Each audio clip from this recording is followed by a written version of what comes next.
invited. He never got an invite on our list.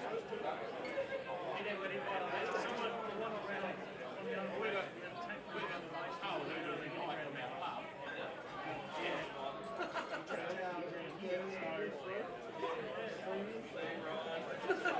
Brian plus one. Mark Cohen's the only one who's not here. That was invited. No, Jimmy, yeah. No, Jimmy wasn't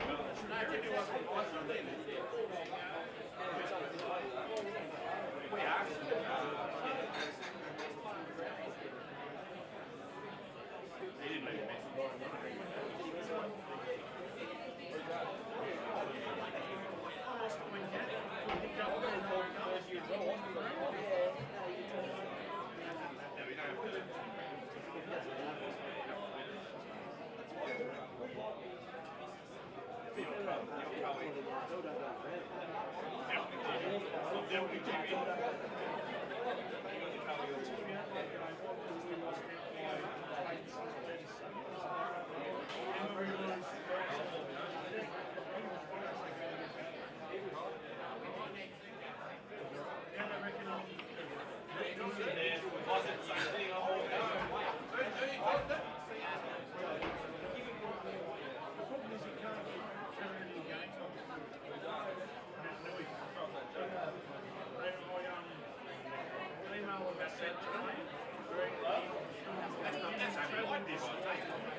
maybe he didn't have a seat over there.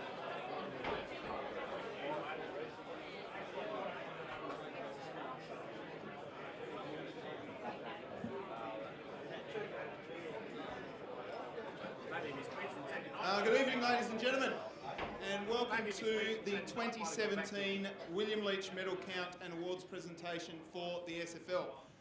My name is Tubes Taylor, and I'm here to be your MC for this evening. I'm humbled and privileged to be the man up here reading a few things out for you tonight. I'd firstly like to thank our sponsors, Telstra, Snap Printing, Burley, ID Clothing, ISC, Priority Promotions, and of course AFL Tas. We're in for a great night tonight. Now, before we do get started with the official proceedings and the official welcome, I've got a few housekeeping issues. First things first, toilets just out the main doors there across the landing to the far side. In the event of a fire, the fire exits are located past the kitchen. If the kitchen is on fire, we need to pull down this projector screen and head out that way onto the oval. Don't worry, we've got some ladies over there sorting that out for us if necessary. As I said, very humbled and very honoured to be here tonight. My partner, Erin, is 39 weeks pregnant. Yeah, I'm a bit nervous. One, because it's our first child. Two, I didn't realise that 9 months ago that it would lead to this.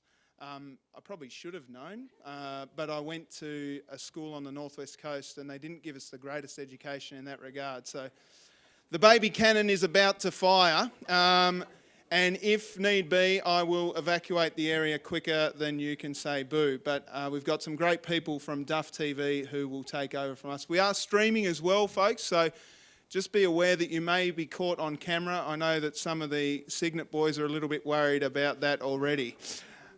Braden Hayes. All right, ladies and gentlemen, I would like to welcome your President of the SFL, Madam President Madeline Ogilvie.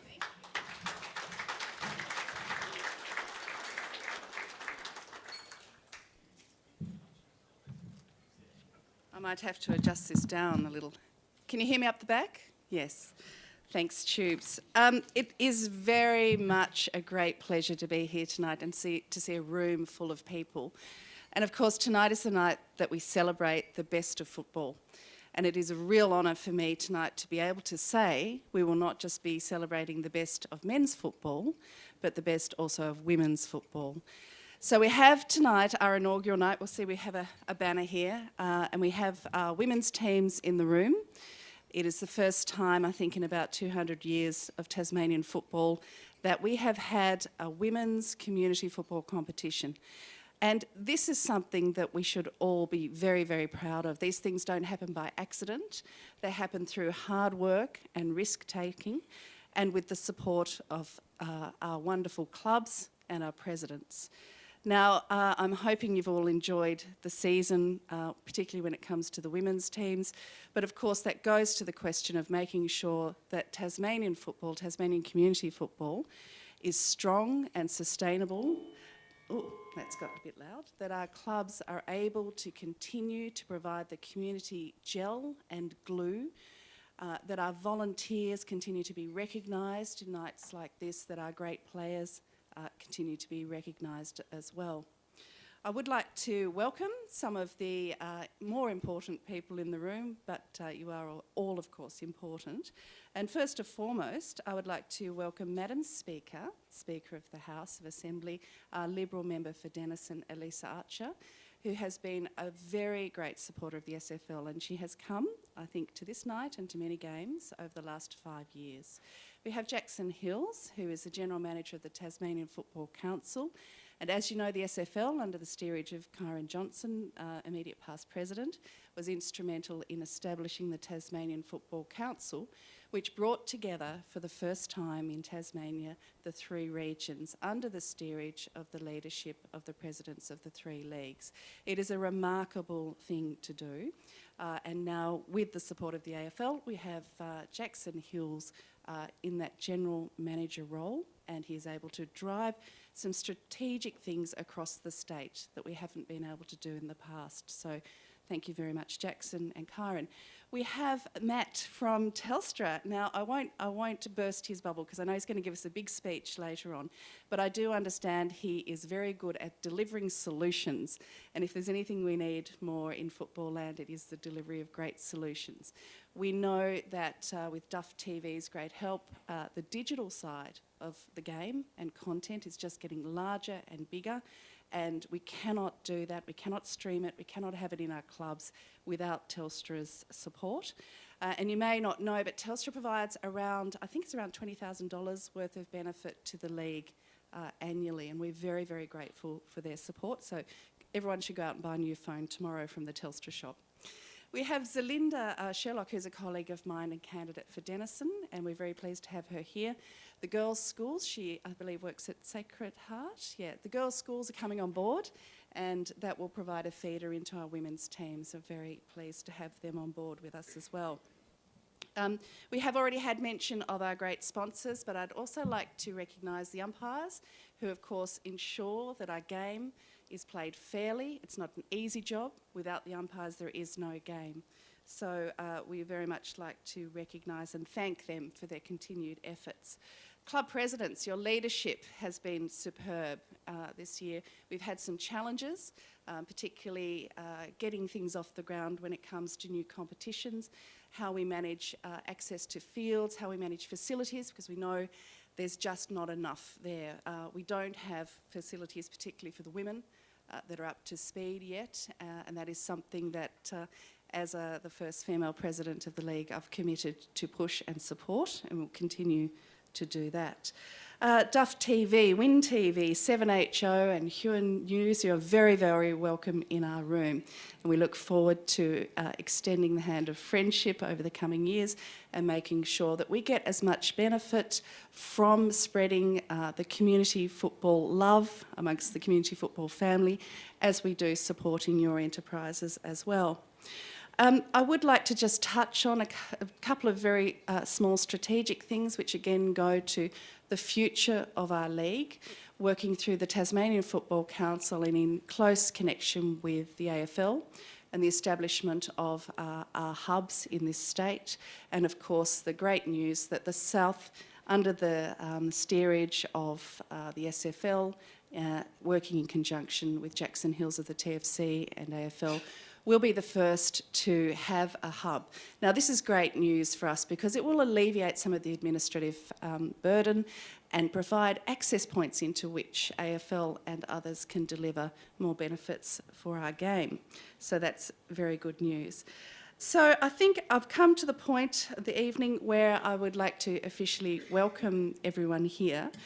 But if you would just bear with me for a moment, given that this is the first year that we will have a count for a women's, an award for our women's competition, and that this is the first time in the history of Tasmanian community football that we have had a women's comp, I would like to actually ask all the women players in the room to stand, and would you join with me in a round of applause, please?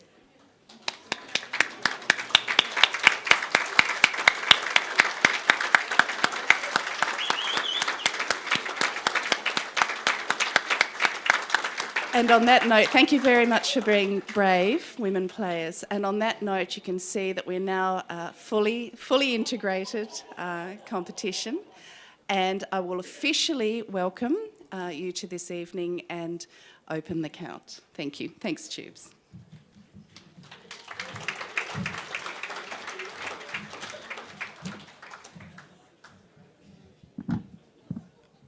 I will echo Madeline's sentiments there, folks. It's so terrific to see the girls and the women out there playing SFL footy, not just in SFL, in the STJFL as well. And I've been fortunate enough through my involvement with Duff TV to call a lot of the games. And they're getting much better too. And it's just so much fun to watch the girls. And I think you're also a little bit crazier than the boys. It's now my pleasure to introduce our vote count announcer. Now, this guy won an award back in 1988 for the best counter up to 3. tested that joke with my missus and it didn't go as well as it did there, so I'm pretty happy. Introducing from the Valley of Love up there at New Norfolk, a man that needs no introduction, David Banks.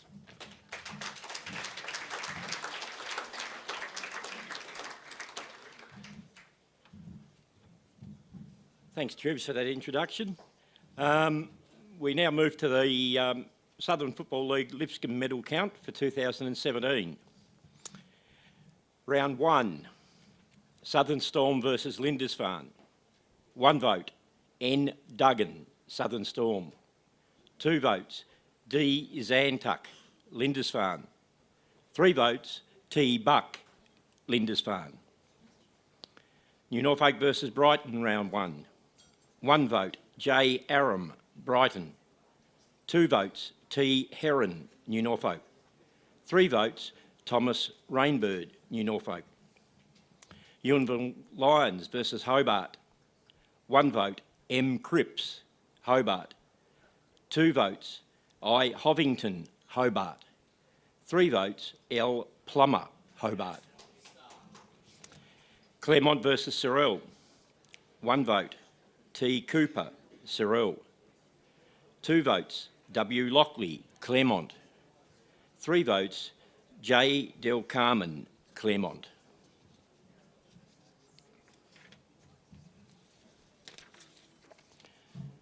Now move to round 2. Lindisfarne versus Brighton. 1 vote, N. Foster, Lindisfarne. 2 votes, B. White, Brighton. 3 votes, J. Percy, Brighton. Hobart versus New Norfolk.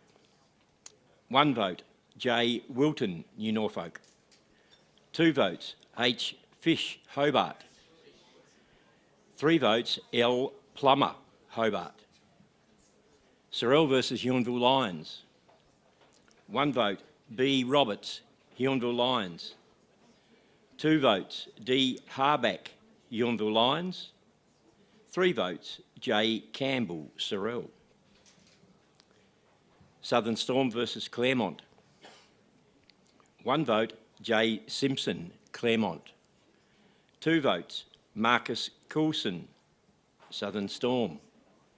3 votes, J. Del Carmen, Claremont. Now move to round 3. Brighton versus Hobart. 1 vote, L. Plummer, Hobart. 2 votes, D. Stalker, Hobart. 3 votes, H. Fish, Hobart. New Norfolk versus Cyril. 1 vote, J. Pace, Cyril. 2 votes, B. Tomlin, New Norfolk.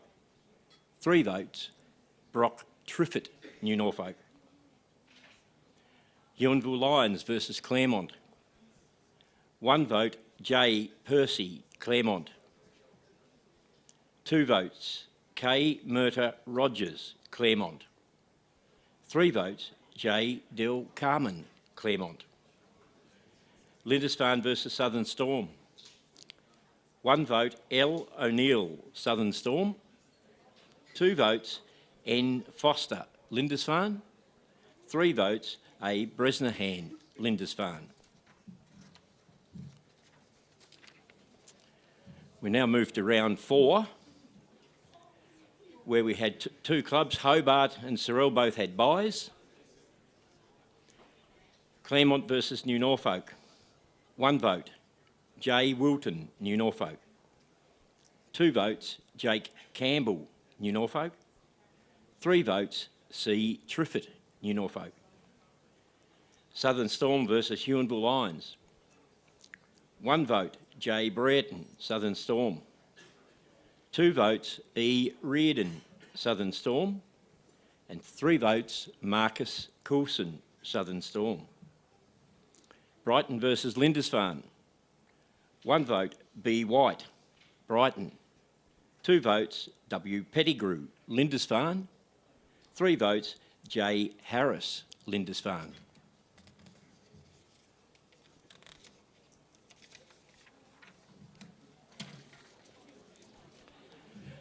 Round 5. Cyril versus Claremont. 1 vote, N. Davis, Claremont. 2 votes, C. Workman, Cyril. 3 votes, R. Smith, Claremont. Huonville Lions versus New Norfolk. 1 vote, C. Triffett, New Norfolk. 2 votes, Jake Campbell, New Norfolk. 3 votes, B. Roberts, Huonville Lions. Hobart versus Lindisfarne. 1 vote, Z. Ord, Hobart. 2 votes, J. Gardner, Hobart. 3 votes, L. Plummer, Hobart. Brighton versus Southern Storm. 1 vote, R. Jones, Brighton. 2 votes, J. Brereton, Southern Storm. 3 votes, J. Gordon, Southern Storm. Round 6, we had 2 clubs with byes, Huonville Lions and Claremont. New Norfolk versus Southern Storm. 1 vote, Jake Campbell, New Norfolk. 2 votes, R. Franklin, New Norfolk. 3 votes, J. Wilton, New Norfolk. Cyril versus Lindisfarne. 1 vote, B. Carter, Cyril. 2 votes, W. Pettigrew, Lindisfarne. 3 votes, T. Buck, Lindisfarne. Hobart versus Brighton. 1 vote, N. Isles, Brighton. 2 votes, I. Hovington, Hobart. 3 votes, M. Cripps, Hobart. Now move to round 7. New Norfolk versus Huonville Lions. 1 vote, T. Campisi, Huonville Lions. 2 votes, B. Roberts, Huonville Lions. 3 votes, J. Wilton, New Norfolk. Lindisfarne versus Claremont. 1 vote, W. Pettigrew, Lindisfarne. 2 votes, J. Lehman, Lindisfarne. 3 votes, J. Harris, Lindisfarne. Brighton versus Cyril. 1 vote, B. Carter, Cyril. 2 votes, J. Unsworth, Brighton. 3 votes, T. Butterworth, Cyril. Southern Storm versus Hobart. 1 vote, L. O'Neill, Southern Storm. 2 votes, H. Fish, Hobart. 3 votes, L. Plummer, Hobart.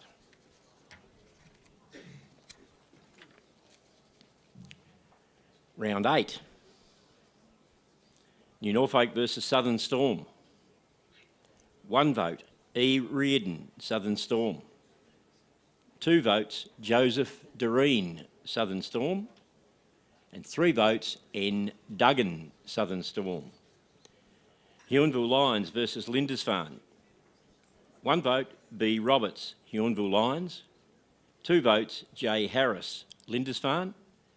3 votes, W. Pettigrew, Lindisfarne. Claremont versus Brighton. 1 vote, N. Isles, Brighton. 2 votes, J. Del Carmen, Claremont. 3 votes, R. Smith, Claremont. Cyril versus Hobart. 1 vote, I. Hovington, Hobart. 2 votes, H. Fish, Hobart. 3 votes, L. Plummer, Hobart.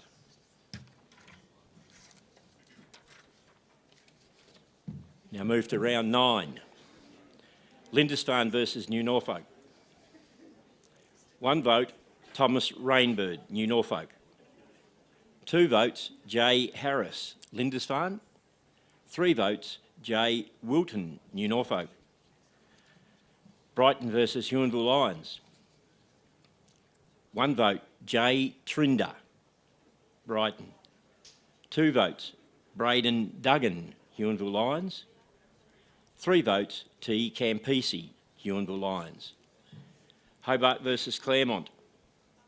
1 vote, M. Cripps, Hobart. 2 votes, H. Fish, Hobart. 3 votes, L. Plummer, Hobart. Southern Storm versus Cyril. 1 vote, C. Workman, Cyril. 2 votes, Jacob Doreen, Southern Storm. 3 votes, J. Campbell, Cyril.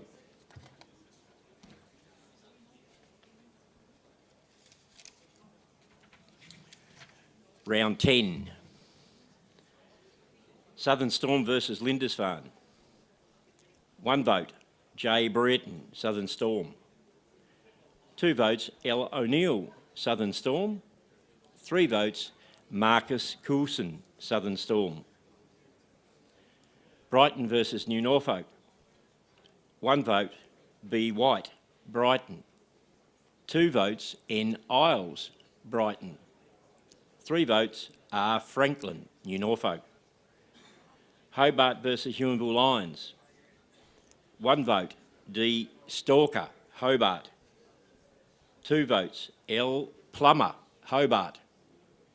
3 votes, W. Muscat, Hobart. Cyril versus Claremont. 1 vote, K. Murta Rogers, Claremont. 2 votes, C. Workman, Cyril. 3 votes, M. McPherson, Claremont. So I'll now hand over to Tubes and we'll look at our leaderboard. Thanks very much, David. So as we go to the leaderboard here, we can see Lockie Plummer out in front on 21 votes, followed by Del Carmen, Fish and Wilton, and then the rest, Harris on 10 votes. I will now ask to present the leading goal kicker for the Colts Award. If we could please have Sam Coetzee, the coach of the 2017 SFL Under-18s rep team, up to present the award for the leading goal kicker of the Colts. Ladies and gentlemen, Sam Coetzee.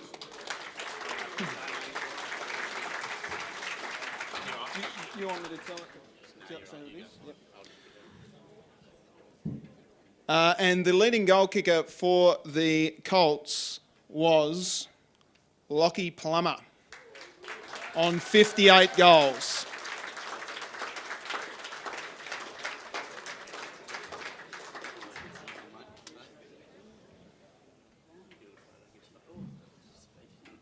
Congratulations, Lockie, mate, and you're doing all right in the leaderboard up there, mate. How was your season? Oh, it wasn't too bad. I think 1 goal focused at the moment. We got that premiership on Saturday to win, but yeah, it's good. Hopefully we night tonight and get a few more votes, hopefully. Now, is there anyone you want to thank as far as your goal kicking goes out there? Oh, probably Hobart for giving it to me at the end of the season. He's sitting on 56 and probably should have won it, but yeah, tonight. Yeah, there's a fair spread up there for the Hobart boys. How are you rating your chances for this weekend, mate? Well, yeah, hopefully, I mean, positive thoughts, but hopefully we can get the job done. I'm pretty confident in the boys that we can do it, so it's been a good year. Congratulations, Lockie.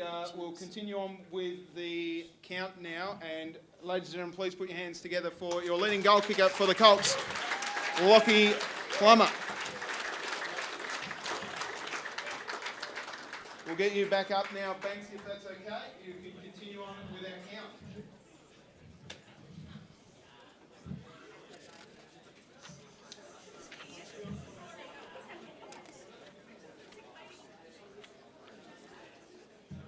Right, we now move to round 11.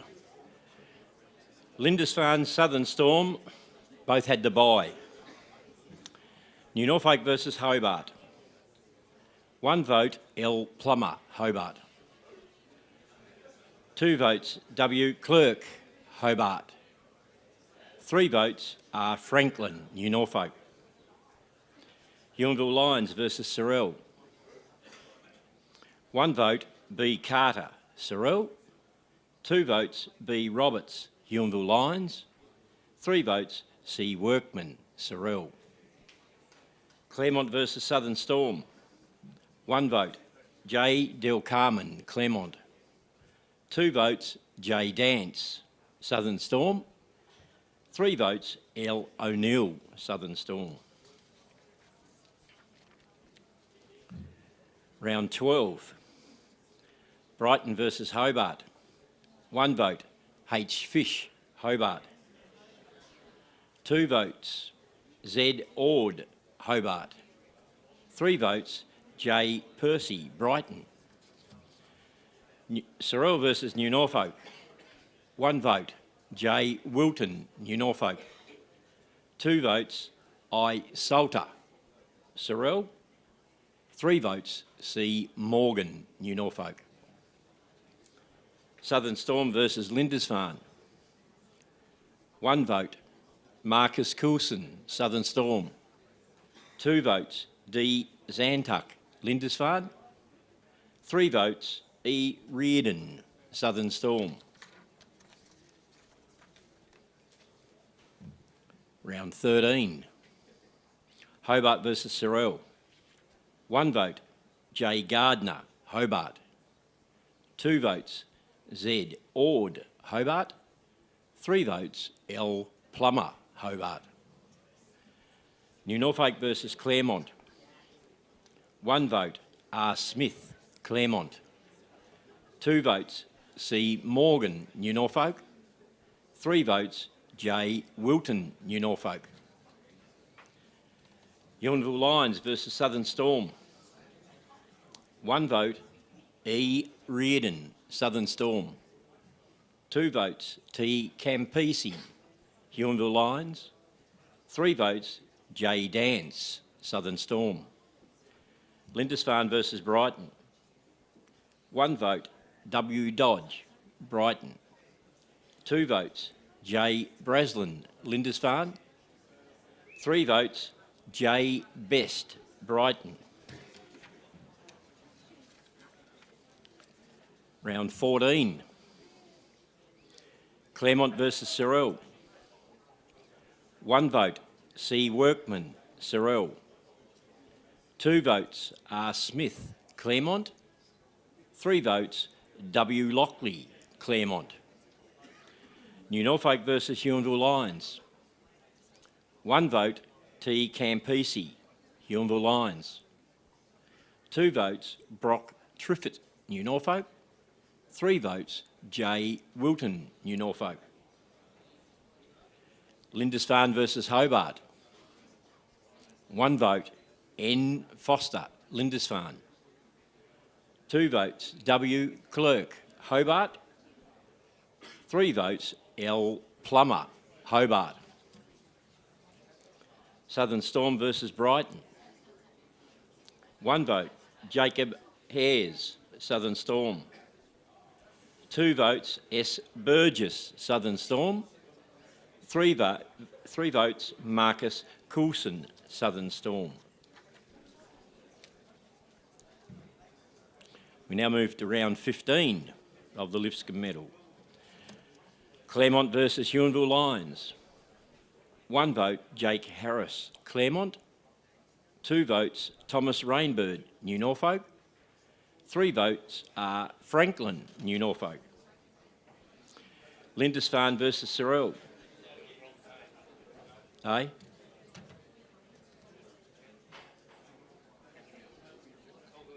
All good.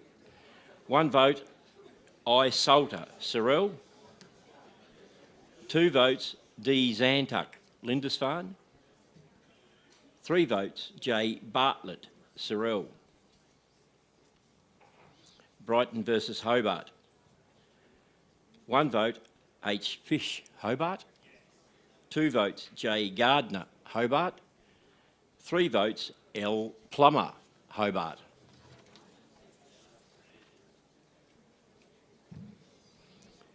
We now move to round 16. Hobart versus Southern Storm.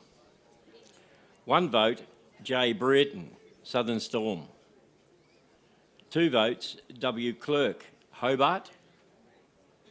3 votes, L. Plummer, Hobart.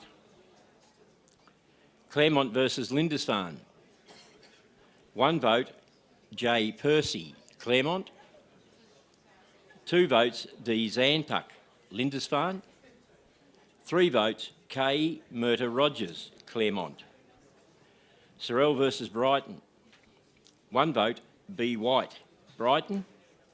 2 votes T. Cooper, Cyril. 3 votes T. Butterworth, Cyril. And New Norfolk won by forfeit from the Huonville Lions.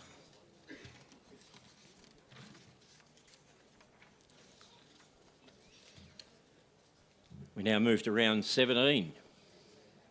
And New Norfolk and Southern Storm both had the bye. Hobart versus Cyril. 1 vote C. Workman, Cyril.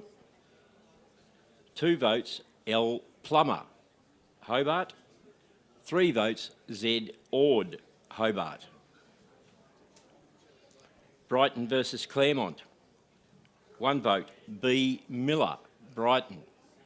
2 votes J. Del Carmen, Claremont. 3 votes W. Lockley, Claremont. And Lindisfarne won by forfeit from the Huonville Lions.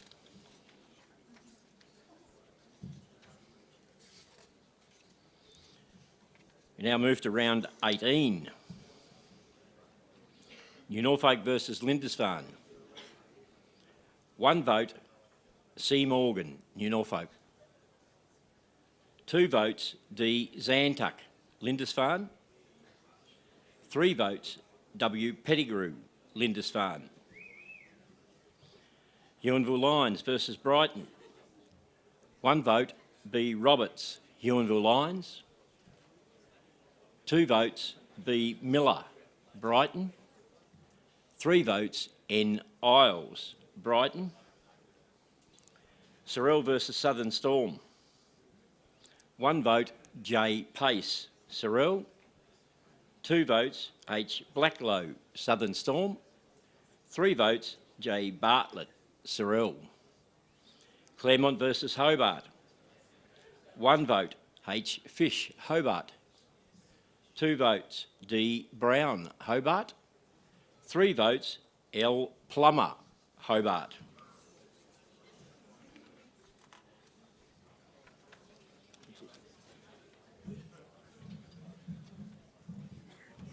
Thanks very much, David. I will now ask Matt Shaw from Telstra to come up and present the Lipscomb Medal to our winner. Ladies and gentlemen, please put your hands together for the winner of the Lipscomb Medal for 2017, Lockie Plummer.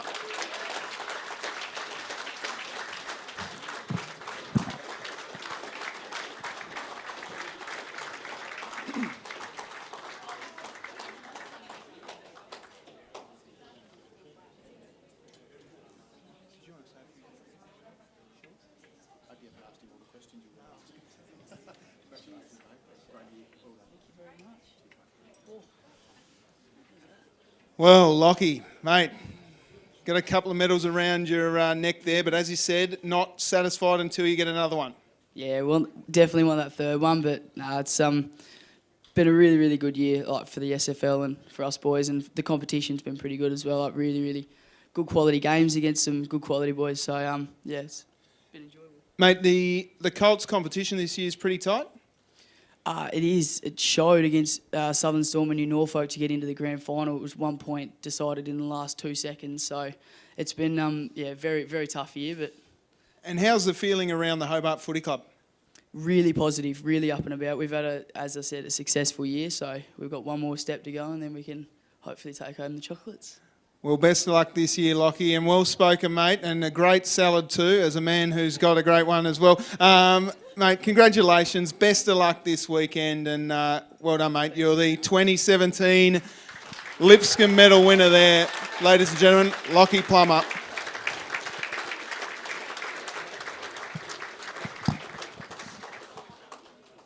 It's pretty solid salad there, Lockie, that's good. All right. We'll move on to the reserves vote counting now, and we'll get David Banks back up to do the reserves medal for the George Watt medal, which is next up. Feel free to grab yourselves a drink and come on back. We'll start in a few moments.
Right, the voting for the George Watt Medal for reserves.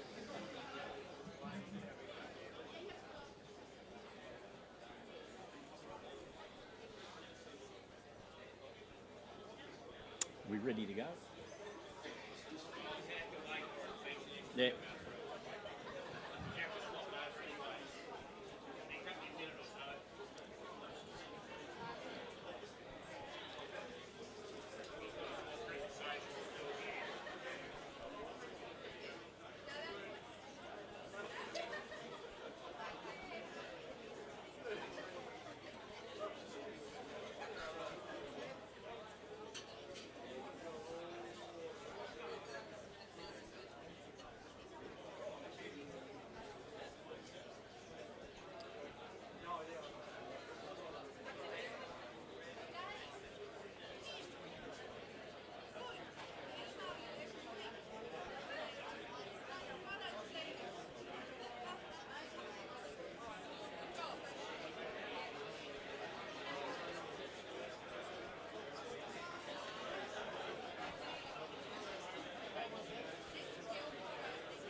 So we about got it ready.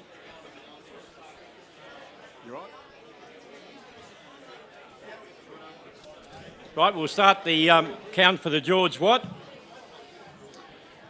Round 1. Lindisfarne had to bye. Dodgers Ferry versus Signet. 1 vote, J. Booth, Signet. 2 votes, S. Griffiths, Dodgers Ferry. 3 votes, D. Hassett, Dodgers Ferry. New Norfolk versus Brighton. 1 vote, M. Martin, New Norfolk. 2 votes, R. Belcher, New Norfolk. 3 votes, J. Kelly, New Norfolk. Untitled Lions versus Hobart. 1 vote, J. Webster, Hobart. 2 votes, T. Clark, Untitled Lions. 3 votes, S. Quinn, Hobart. Claremont versus Cyril. 1 vote, A. Bennett, Claremont. 2 votes, M. Carr, Claremont. 3 votes, L. Roswell, Claremont.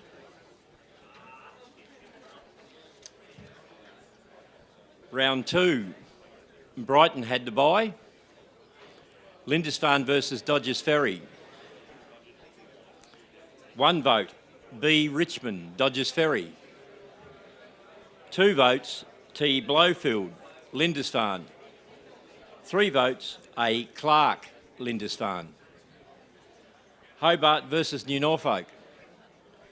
1 vote, M. Nichols, Hobart. 2 votes, A. Whitford, New Norfolk. 3 votes, N. Leicester, New Norfolk. Cyril versus Huonville Lions. 1 vote, K. Paul, Huonville Lions. 2 votes, P. Garth, Huonville Lions. 3 votes, J. O'Connor, Huonville Lions. Signet versus Claremont. 1 vote, M. Seeley, Claremont. 2 votes, S. Woods, Claremont. 3 votes, A. Bennett, Claremont.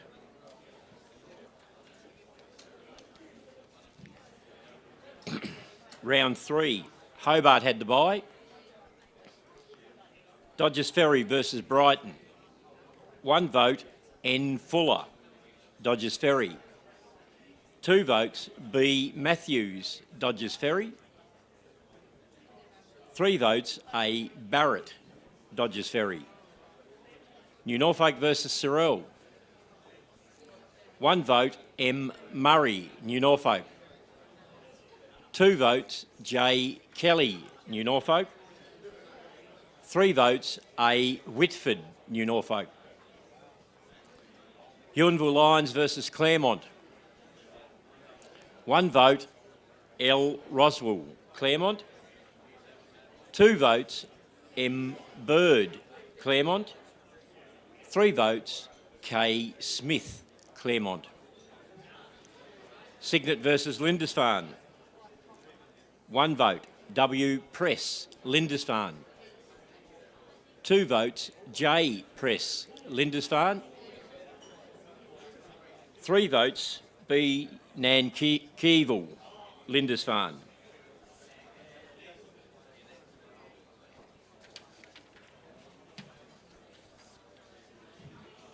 Round 4. Cyril had the bye. Dodgers Ferry versus Hobart. 1 vote, B. Barlow, Dodgers Ferry. 2 votes, L. Ross, Dodgers Ferry. 3 votes, N. Malone, Dodgers Ferry. Claremont versus New Norfolk. 1 vote, A. Whitford, New Norfolk. 2 votes, J. Kelly, New Norfolk. 3 votes, Joshua Hills, New Norfolk. Signet versus Huonville Lions. 1 vote, M. Turnbull, Signet. 2 votes, C. Brighton, Signet. 3 votes, E. Ross, Signet. Brighton versus Lindisfarne. 1 vote, M. Gruber, Lindisfarne. 2 votes, W. Press, Lindisfarne. 3 votes, B. Van Crennan, Lindisfarne.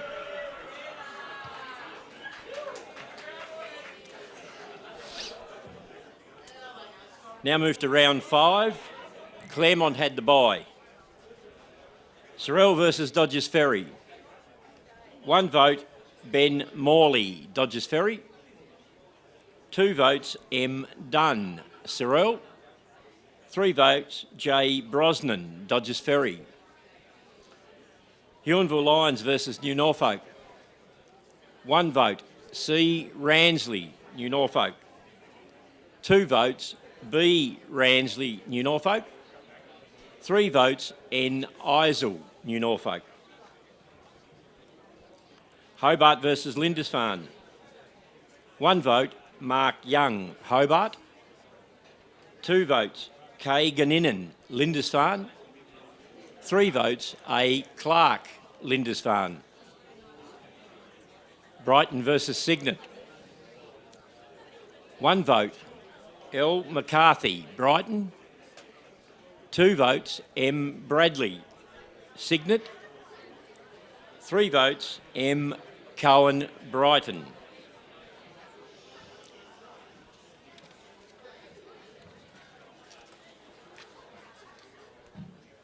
Now move to round 6. Huonville Lions had the bye. Dodgers Ferry versus Claremont. 1 vote, M. Searley, Claremont. 2 votes, K. Smith, Claremont. 3 votes, M. Bird, Claremont. New Norfolk versus Signet.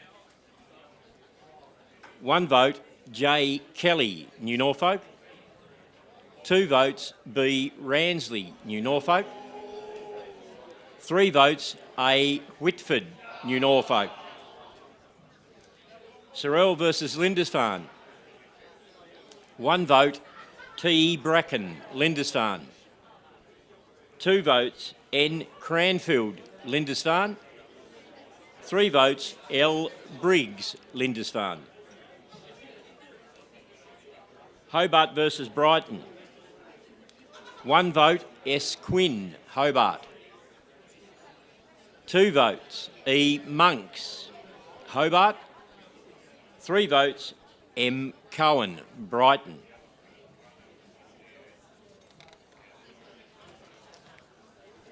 Round 7.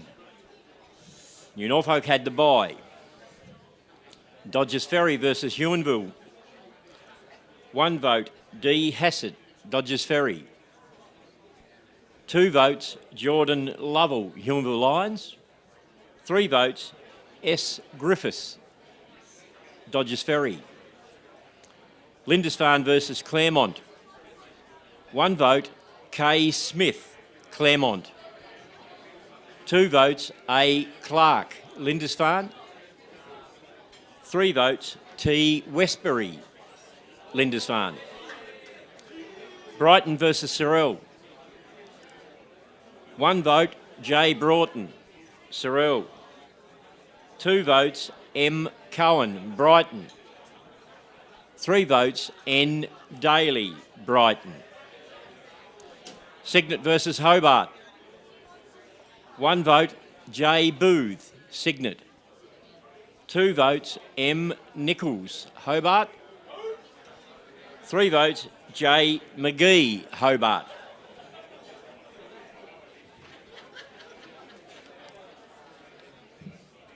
Move now to round 8, and Signet had the bye. New Norfolk versus Dodgers Ferry. 1 vote, M. Hughes, Dodgers Ferry. 2 votes, Sean Hughes, New Norfolk.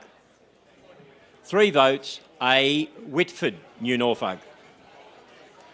Huonville Lions versus Lindisfarne. 1 vote, L. Briggs, Lindisfarne. 2 votes, S. Hode, Huonville Lions. 3 votes, S. Clark, Lindisfarne. Claremont versus Brighton.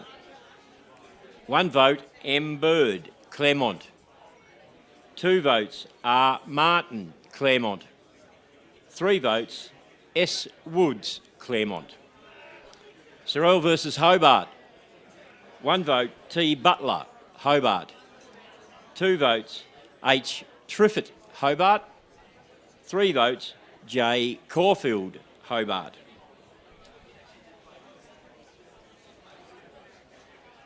We now move to round 9 of the George Watt.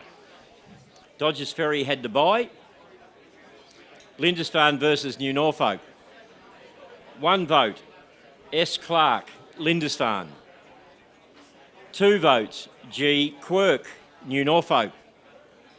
3 votes, A. Whitford, New Norfolk. Brighton versus Huonville Lions. 1 vote, T. Taylor, Brighton. 2 votes, A. Grieve, Huonville Lions. 3 votes, N. Daly, Brighton. Hobart versus Claremont. 1 vote, M. Carr, Claremont. 2 votes, R. Martin, Claremont. 3 votes, S. Woods, Claremont. Signet versus Cyril. 1 vote, M. Bradley, Signet. 2 votes, Shane Clark, Signet. 3 votes, N. Townsend, Signet.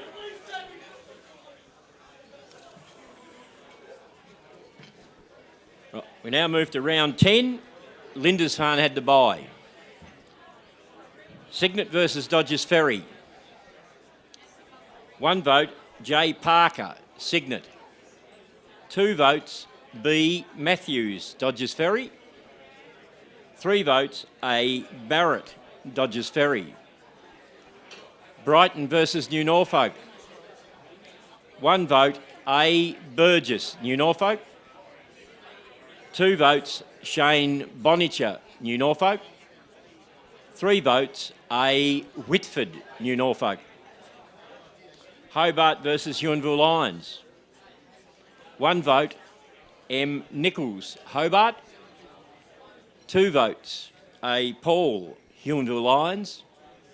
3 votes, Mitchell Bird, Hobart. Cyril versus Claremont. 1 vote, S. Woods, Claremont. 2 votes, N. Griffiths, Claremont. 3 votes, K. Smith, Claremont. We'll now move on to tubes for the leaderboard after round 10. All right, ladies and gentlemen, I know it's a pretty long sort of an evening up here, but I will ask that you just give David the respect of listening in as he reads the votes. I know it's pretty difficult and it's a long, arduous process, but he's doing a great job. As we see the leaderboard here, Adam Whitford out in the front from New Norfolk on 15 votes, followed by Cohen, Woods, Clark and Kelly on 8 votes. I'll now like to present you with our Football Operations Manager, Tony Gibson, who is going to present the leading goal kicker for the Reserves medal for 2017. Thanks, Tony. And the award goes to Ricky Martin. Congratulations, Ricky. Coming up, Ricky. From Claremont. He's not here.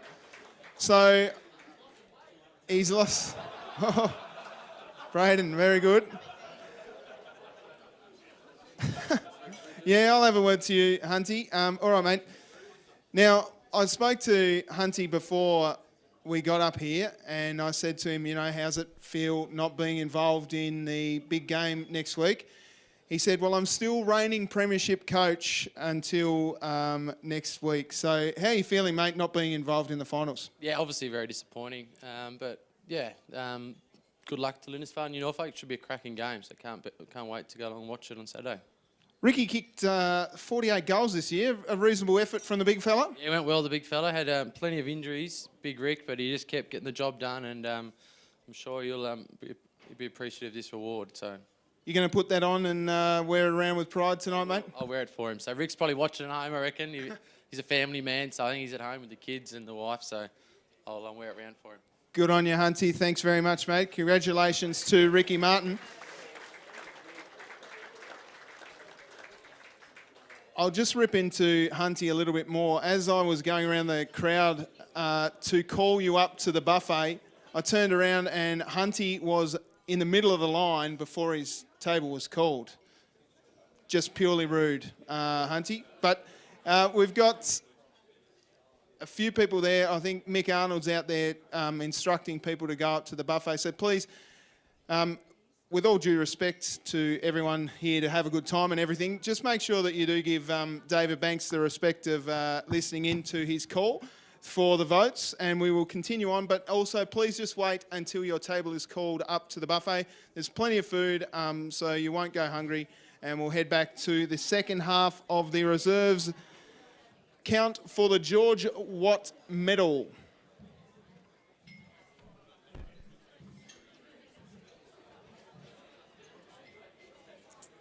Right, we now continue. Round 11. Brighton had to bye. Dodgers Ferry versus Lindisfarne. 1 vote, T. Westbury, Lindisfarne. 2 votes, N. Cranfield, Lindisfarne. 3 votes, J. Press, Lindisfarne. New Norfolk versus Hobart. 1 vote, A. Burgess, New Norfolk. 2 votes, C. Ransley, New Norfolk. 3 votes, A. Whitford, New Norfolk. Huonville Lions versus Cyril. 1 vote, P. Kelly, Huonville Lions. 2 votes, D. Garth, Huonville Lions. 3 votes, A. Paul, Huonville Lions. Claremont versus Signet. 1 vote, M. Bird, Claremont. 2 votes, M. Carr, Claremont. 3 votes, T. Kelly, Claremont.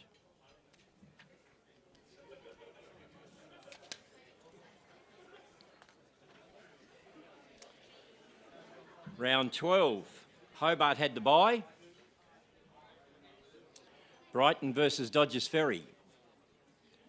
1 vote, B. Plunkett, Brighton. 2 votes, N. Isles, Brighton. 3 votes, S. Griffiths, Dodgers Ferry. Cyril versus New Norfolk. 1 vote, A. Whitford, New Norfolk. 2 votes, A. Burgess, New Norfolk. 3 votes K Styles, New Norfolk. Claremont versus Huonville Lions. 1 vote P Kelly, Huonville Lions. 2 votes K Smith, Claremont. 3 votes M Bird, Claremont. Signet versus Lindisfarne. 1 vote D Millhouse, Signet. 2 J Press, Lindisfarne. 3 votes T Bracken, Lindisfarne.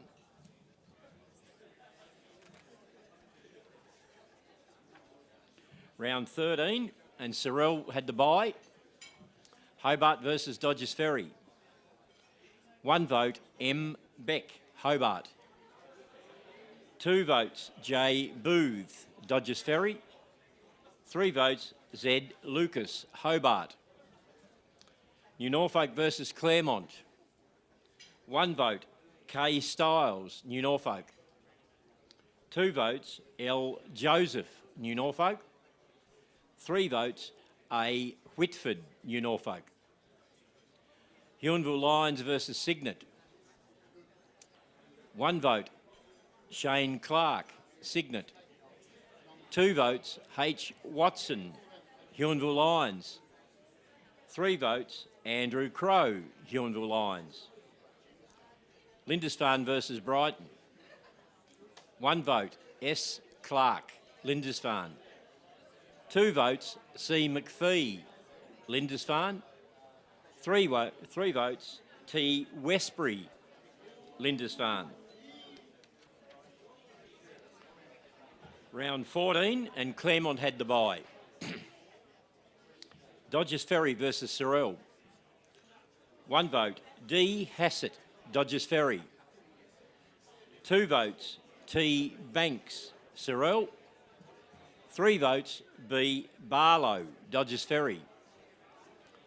New Norfolk versus Huonville Lions. 1 vote M Martin, New Norfolk. 2 votes Shane Bonicher, New Norfolk. 3 votes A Whitford, New Norfolk. Lindisfarne versus Hobart. 1 vote N Braslin, Lindisfarne. 2 votes T Westbury, Lindisfarne. 3 votes S Clark, Lindisfarne. Signet versus Brighton. 1 vote L McCarthy, Brighton.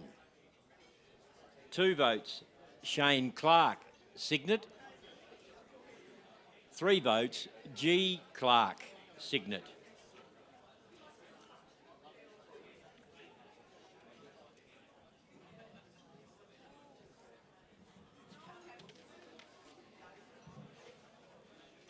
Round 15. Huonville Lions had the bye. Claremont versus Dodgers Ferry. 1 vote D Fuchs, Claremont. 2 votes D Hassett, Dodgers Ferry. 3 votes M Zerbo, Dodgers Ferry. Signet versus New Norfolk. 1 vote A Papira, New Norfolk. 2 votes J Whitford, New Norfolk. 3 votes M Murray, New Norfolk. Lindisfarne versus Cyril. 1 vote S Clark, Lindisfarne. 2 votes T Willing, Lindisfarne. 3 votes J Bromfield, Lindisfarne. Brighton versus Hobart. 1 vote J McGee, Hobart. 2 votes M Beck, Hobart. 3 votes H Billman, Brighton.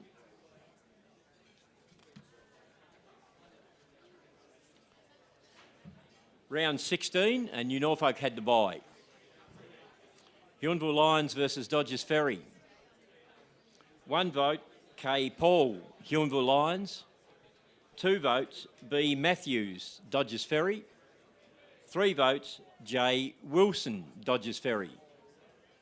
Claremont versus Lindisfarne. 1 vote C McPhee, Lindisfarne. 2 votes R Martin, Claremont. 3 votes M. Gruber, Lindisfarne. Cyril versus Brighton.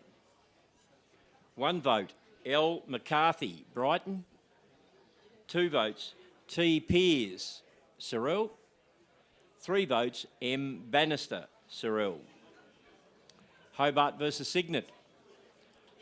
1 vote, L. Pell, Signet. 2 votes, T. Butler, Hobart. 3 votes, J. Lovell, Hobart.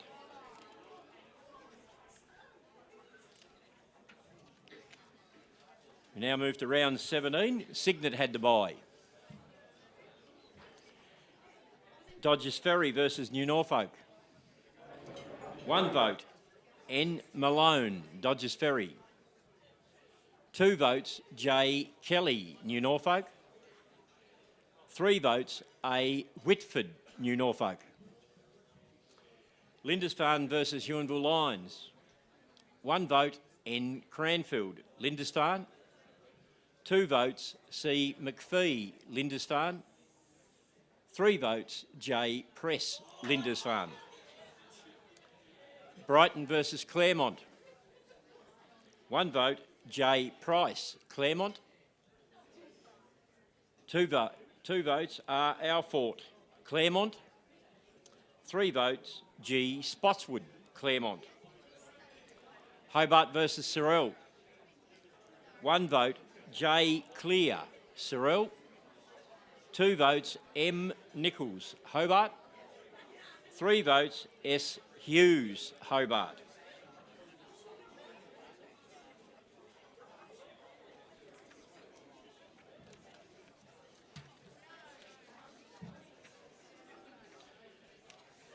We now move to the last round, round 18.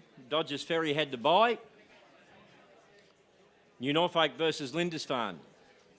1 vote, T. Blowfield, Lindisfarne. 2 votes, A. Whitford, New Norfolk. 3 votes, B. Booth, New Norfolk. Huonville Lions versus Brighton. 1 vote, J. Schreck, Huonville Lions. 2 votes, A. Paul, Huonville Lions. 3 votes, F. Reeve, Huonville Lions. Claremont versus Hobart. 1, Jacob Munting, Hobart. 2, S. Woods, Claremont. 3, R. Martin, Claremont. And the final game of the round, Cyril versus Signet. 1 vote, J. Irving, Cyril. 2 votes, G. Clark, Signet. 3 votes, Jeremy O'Neill, Signet. And that concludes the voting for the George Watt.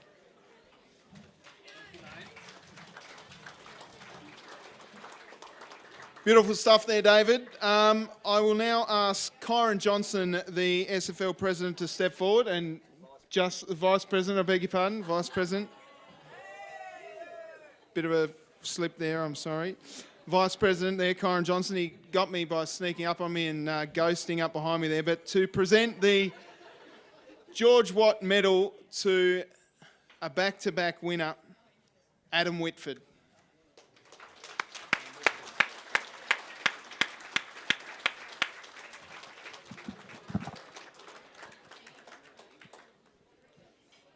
Did you want to say any words, Kyron?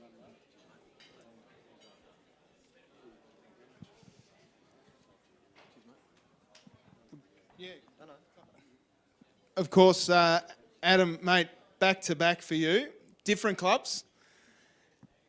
This year compared to last year, give us a rundown. Well, personally, totally different this year. Went back to New Norfolk. I couldn't coach, couldn't commit to coaching at Brighton. So nothing against Brighton, but I had to move on.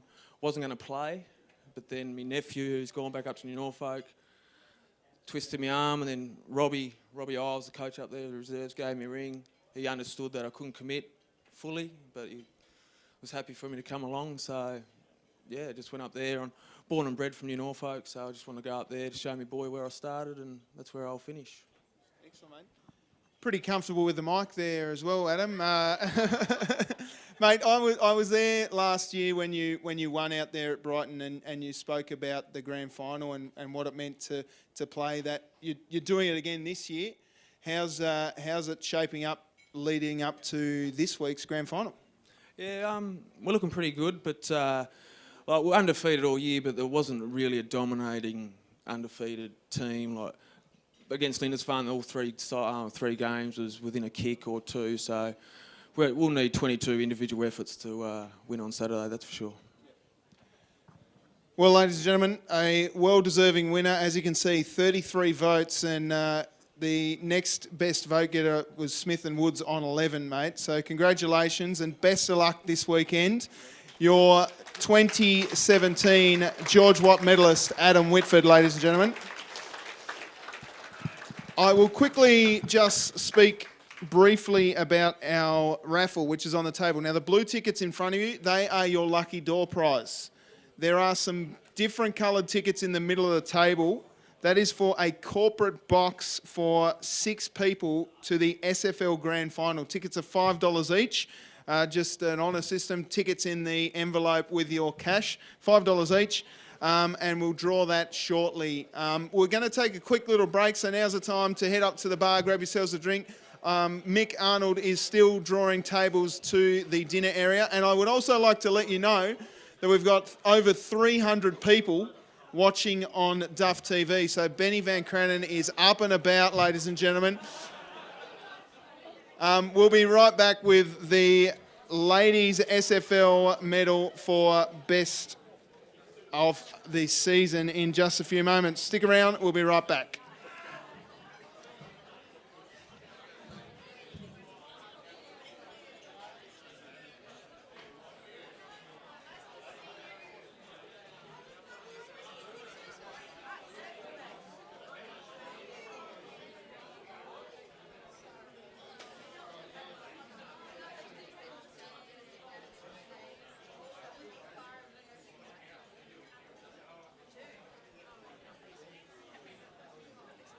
But we're going to go through the teams really quickly as we see the boys coming out for Signet. There they are. We'll go through Huonville first. We've got Johns, Lawler, Ward, Golding, Page, Sullivan, Mulder, Ward, Coombs, Barnett, Vincent, McIndoe. So I managed to catch up with Nick Doyle and you caught up with Ben Cato, but we'll check it out right here, right now. And it is your first year, mate, and you said before that you've lost a few games by less than 3 goals. Consistency is big for you down here at Huonville? Yeah, we've had a good even effort most of the year. Just the results haven't quite gone our way. Been in all bar 2 games, so looking to turn that around and get a result. And if you get to September, anything can happen, mate. That's exactly right. And you're raising money today for the Breast Cancer Network of Australia. What's that mean for the TV club? live in the SFL medal count. And next to on my right is Lockie Plummer, the winner of the Colts Lipscomb Best and Fairest. Lockie won by a stack of votes, and at the moment he looks like a gangster rapper. He's got that much bling around his neck. Now, Lockie, give us an idea what it was like coming into tonight's presentation. Coming into tonight's presentation, there wasn't too much. I was mainly thinking about the grand final on Saturday. But yeah, it's really good to get a few votes and have some show of all the hard work we've been doing as a team and individually as well this year. So. Now, Lockie, in your spare time, you're a concreter. Does that help your football at all? I've only been doing it for a few weeks, but I'm definitely starting to wear me down a bit. Last game I was a bit sore after the Storm one, but it's good fun and hard work, but just so's footy. So, Lockie, where's your football journey been so far? Which teams have you played for? I played about 7 years at Lindisfarne as a junior. Played 2 years at Hobart City and North Hobart, and then I made the move to Hobart Tigers because I wanted a year off sort of serious footy to enjoy it with my mates, and look what's happened. We're in the grand final and I just won a few. Yeah, his neck's sore at the moment, I must tell you. Now, Lockie, next year, what's the plan for you and your football career maybe, or your journey going forward? Yeah, absolutely no idea. I'm very keen on playing football. Probably going to be at the Hobart Tigers, but yeah, I can't predict the future, so... Mark Beck, the coach for Hobart's just over there. He might want to sign you up very quickly after this. I reckon I'll be signing some sort of contract there, so yeah, only time will tell. Fantastic. And a shout out to anyone back of any of our viewers out there? Yeah, got a couple of boys to shout out to. Who we got? Big Jacob Best, Simo, Sam Clark, all the Hobart boys, and Big Lukey Arbuckle as well. Get around it. Fantastic. Congratulations, Lockie. Cheers. 2017 Lipscomb medal for the best player in the under-18s, and he won by a canter. Well done to you, Lockie. Thank you very much. So we've got Johns, Lawler, Ward, Golding, Page, Sullivan, Mulder, Ward, Coombs, Barnett, Vincent, McIndoe. I managed to catch up with Nick Doyle and you caught up with Ben Cato, but we'll check it out right here, right now. And it is your first year, mate, and you said before that you've lost a few games by less than 3 goals. Consistency is big for you down here at Huonville. Yeah, we've had a good even effort most of the year. Just the result. But we're going to go through the teams really quickly. For another one, that's shots too. So today, massive rivalry. This is the biggest day in Huonville for the year. I don't think anyone's going to go over the saddle today and head north at all. Now, if you win, you go 2 games clear. What does that mean to the players? There's a lot of motivation. Oh, certainly there. Everyone, you get a few more on the track this week against the old arch enemy. Everyone's a bit more keen. You don't want to lose this game. Yeah, that's Josh Variety. He runs backwards and now delivers the ball to Slevin in the middle of the ground. That's a wonderful by Luke Graham, and he's turned it over, and here go Huonville. Yeah, Huonville have it now. There's been a free kick downfield. Good with his set shots too, Tubes, Mickey Paul. He's a beautiful kick. Look at that, nice, straight as an arrow. Umpire doesn't move. Kick forward by Palm with the top knot. Going down forward, here comes Hayes. So clever, so quick. Here we go. Here's a chance now for the Port. Kick forward nicely there by Duggan. And it's a goal. It lifts the whole side when you're kicking goals like that. 3 more quarters of that kind of stuff, mate. Turnbull, good in that first 5. That's why I had you there. Just to put a bit of pressure on, got that goal. Another good start to this quarter. He's good with his set shots, Paul. Strides in, and I think he's just snuck that in for another one for Huonville, and they are back within 10 points. They absolutely are. It's 9 points the difference here on the James C scoreboard. Whenever I come to the Huon Valley, it's always like this, Madeline. Oh, of course, it never rains in the Huon. No, and the SFL's going from strength to strength. Oh, look, we've worked really, really hard at building up our competition and our league. We're absolutely astounded at how well it's going. More people are coming to the game, more people are playing the game. We've launched the women's competition this year, which has been fantastic. It has been. They can be a bit rough. I've had to have words to them, but the women's comp's going really well, and that, that'll just increase as we go forward as well. Absolutely, and Huonville versus Signet, one of the oldest rivalries in the SFL. It's when 2 towns come together for the showdown. It's not too far to get from here down to Signet, so obviously that's why we get so many people here today. Yeah. And raising money for the Breast Cancer Network of Australia as well. So this is Pink Socks Day. It's a wonderful day. The women here have done a fantastic job at their fundraiser. Packed out venue, really good fundraiser. The food is amazing. We've all got our pink on today. The boys have got their pink socks on. It just couldn't be better. Look at this on the Bennett's Petroleum replay. Just a little sewing machine going, the overlocker, and bang, beautiful kick of the footy from Josh Holton. Holton fired up, ready to go. Handballs over the top towards Dance. Dance quickly over the top as well. In towards Jennings around the corner. That's a good mark, running back with a flight. Here comes Hayes, my man Hayes, spinning around the corner. What a bend and a beauty! Goal of the day from Hayes. Hayesy, a great game for you today, mate. Not too bad, mate. Yeah, just set up forward and was lucky to get into a few end of a couple.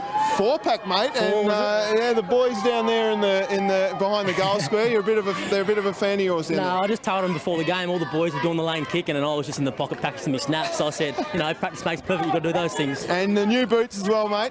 How'd they go? Pretty happy with the new boots. They've got a fair bit to work on with the set shots. I think I kicked about 4 goals, 6 today. But keeping your own stats. Yeah, I definitely like the colour though, and the pink socks match. Well, Hazy, you've won the Jono's sauce today for best on ground, in my opinion, anyway, mate. There you go. Enjoy that on the snags tonight. Good on you, mate. Cheers, take care. Well done. Well, that's it from us down here at Huonville Oval. My name's Tubes Taylor. Thanks for tuning in. Thanks to Bennett's Petroleum and Jackson Motor Company. We'll see you next time here on Duff TV.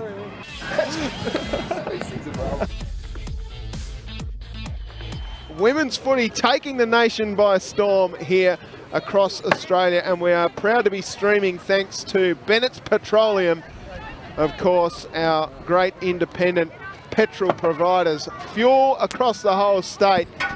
And Martin Duffy, I've got him upstairs. How are you, Duff? Oh, I'm great, Tubes. Yes, you are. You're back on board, and we're just talking about women's footy. How do you feel about it? I love it. Oh, it's great, mate. It's just taken the nation by storm, and it's been a bit late coming here in Tasmania, but it's here. and it's here to stay, Tubes. It's I love fantastic. Look how many people are here today. Oh, mate, it's Let's just have a look at this. Terrific. Cars around, they love it at Shark Park, don't We've they? got people down here on the Look at barbecue. 'em. The boys down there on the barbie. We've got a bit of niggle out here right in front of us. Yeah, well, I saw a little bit of footage from the Hobart Demons a couple of weeks ago, Duff, and they will not be taking a backward step Top here. of the ladder, aren't they? I believe so. Or is it the Suns on top? I think it's the Suns actually, Tubes. Sun Have you always done on your top. research, Tubes? I sure haven't, but the ball comes out nicely to Hannah Scott. She kicks it forward. Rolling ball inside forward 50. Out to meet the footy. The Suns grab a hold of it. It goes over Scott's head. Nicely worked down there by Ellie Fielding. The Demons, though, come out with it, and they kick to clear. Big kick forward there by Bronte Scott. Rolling ball inside forward 50. Jeepers. Is not. It is a goal. Hang on, we'll wait for the umpire. There it is. Suns are first on the scoreboard with a big 6-pointer. And what a goal it was, Duff. It came out of nowhere. Came out of nowhere, even caught our umpire Ryan by surprise down there, I think. Great goal from, what, 45? Yeah, well, it was Bronte Scott that got the kick. It was outside 50, Duff. So brilliant work, and they love it too.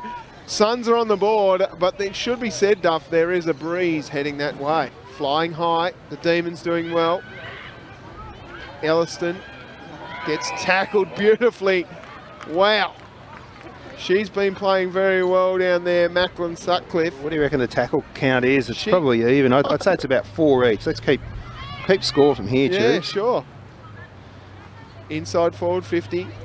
Sits up nicely there for Hind, here who we goes go. forward. It's rolling. Umpire Rowan right on the line. Umpire Rowan says, a goal. Do we call them North Hobart? Surely do. Let's not get political, Duff. Or are they Hobart City? I'm not sure. It just says on here. I don't think Hobart- anybody's sure about all that, are they, Tubes? No, I don't know, Duff. I don't know. It just says Demons Women. Here's a chance now for the Demons as they go forward again. Bouncing ball, it's set up nicely here. There's a chance and the goal's been scored. Brilliant stuff down there for the D's. It was, of course, Jamie Lee Mansfield that kicked the goal, and it keeps the D's in touch, Duff. Yeah, very important goal against the breeze, like we said.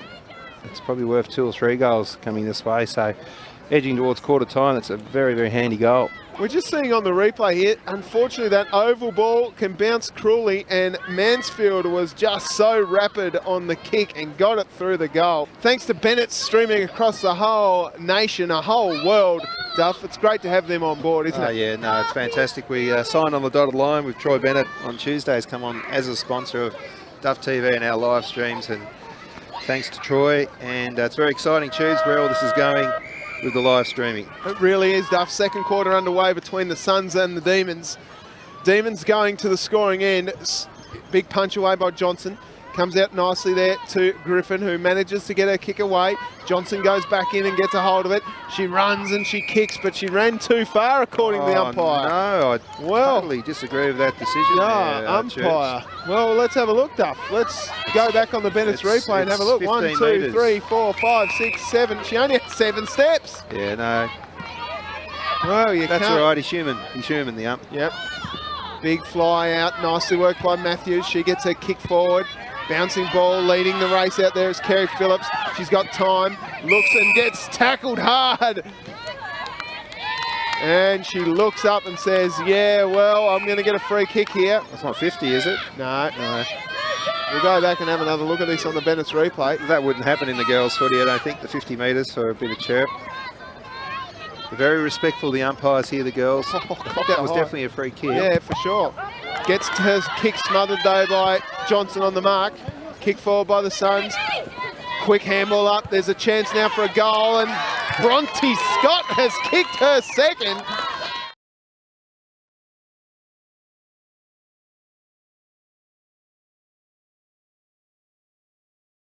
Competition. I'm so excited about the women's competition. And why are you excited? Why is it important? Okay, so for 200 years, we've run this fabulous state with great football.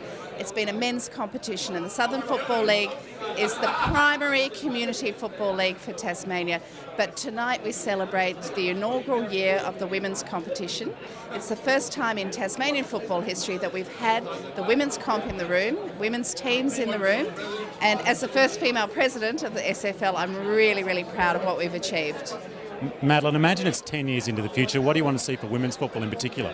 Look, I can imagine a scenario where we're neck and neck, where both sides of the competition are firing to the extent that we see with the men's. We've got work to do, though. We need to fix up our facilities. We need new ovals. We need new playing grounds. We've added 50% of the population to our game. This is a really exciting thing, but we need to invest. We need to invest in our grounds, women's facilities. But the opportunity is amazing because our clubs now are already seeing more people coming to the games. The turnstile clicks are there. We're selling more sausages. We're selling more beer. People are turning out again. And I see this as the resurgence of grassroots football for Tasmania, where we're all in it together. I'm really, really excited for the women. Well, I've seen a few ladies' games this year, and it's really tough, right? Oh, it's fantastic, and it's a different style of football, which is visually really fantastic to watch. Yeah. Now, back to tonight's and the importance of tonight. Great, yes. Been a good night so far? Fantastic night. Of course, I'm a netballer, so I come from women's... Am I too close? 1 foot, 3 feet? I don't know. Yeah, 3 feet away, and I'm a goal shooter, so I get around you Yep. anyway. But I'm a netballer, so I come from a different side of women's sport. But I was invited by the fabulous men in this room and the clubs and the presidents into this community and this family of football to say, how do we get the women involved in a new way? And they have engaged and they've taken the risk and they've gone with us on this thing. And we've seen the success tonight. For the first time, we will have a medal for the best and fairest woman on the ground in the women's competition. Now, who's your pick for the men's grand final Saturday? New Norfolk versus Lindisfarne. Come on, surely. I'm never allowed to take sides. I'm very, very fair. But I will tell you, I go for the Swans. That's all I can say. It's at a whole nother level. Well, it's been a great night so far, and I hope you continue to enjoy it, Madeline. Keep supporting and youth sport and AFL in Tasmania. Of course. Thank you so much, and it's great to have you here. No worries. Thank you. Thank you. Madeline Ogilvie, the president of the Southern Football League, giving you a real plug there for women's football. Well, Duff, if we have a quick look on the Bennett's replay here. It's going to be a goal, Tubes. You watch this. It's taking his time. Yeah. Well, we'll see it on the Bennett's replay. No doubt about it. That was a goal. And Hannah Scott goes long to that hot spot of the top of the square. Matthews, this is Nicole. She goes one way, back onto the left foot. Sends one in, and it's just touched over the line. Won't be, though. Clever touch here from the Suns. Handballed up nicely there by, I'm not sure who it was, but around the corner, a goal. Surely no. Bang. Yes, it was. Unbelievable stuff. We'll go right back here. It was Nicole Matthews, sorry. Ruck one down by Johnson. Off to Ellison, driven forward now. The Suns are coming, the Demons are coming, sorry. Suns though, through Sutcliffe. Alcorso gets it forward. Numbers over the back for the Demons. Quick kick forward out there by Billy Keep. She had a runner out wide in Jeffrey. Jeffrey quickly on the mark. Don't tell me. That's exactly what they wanted. Christine Jeffrey with the first goal of this term. It's 49 seconds gone in the final term. And that was just great work back there by the Demons. Quick kick forward by Alcorso, as we see here on the Bennett's Petroleum replay. Smart by Billy Keep out wide because Christine Jeffrey was all by herself. Bang, goal.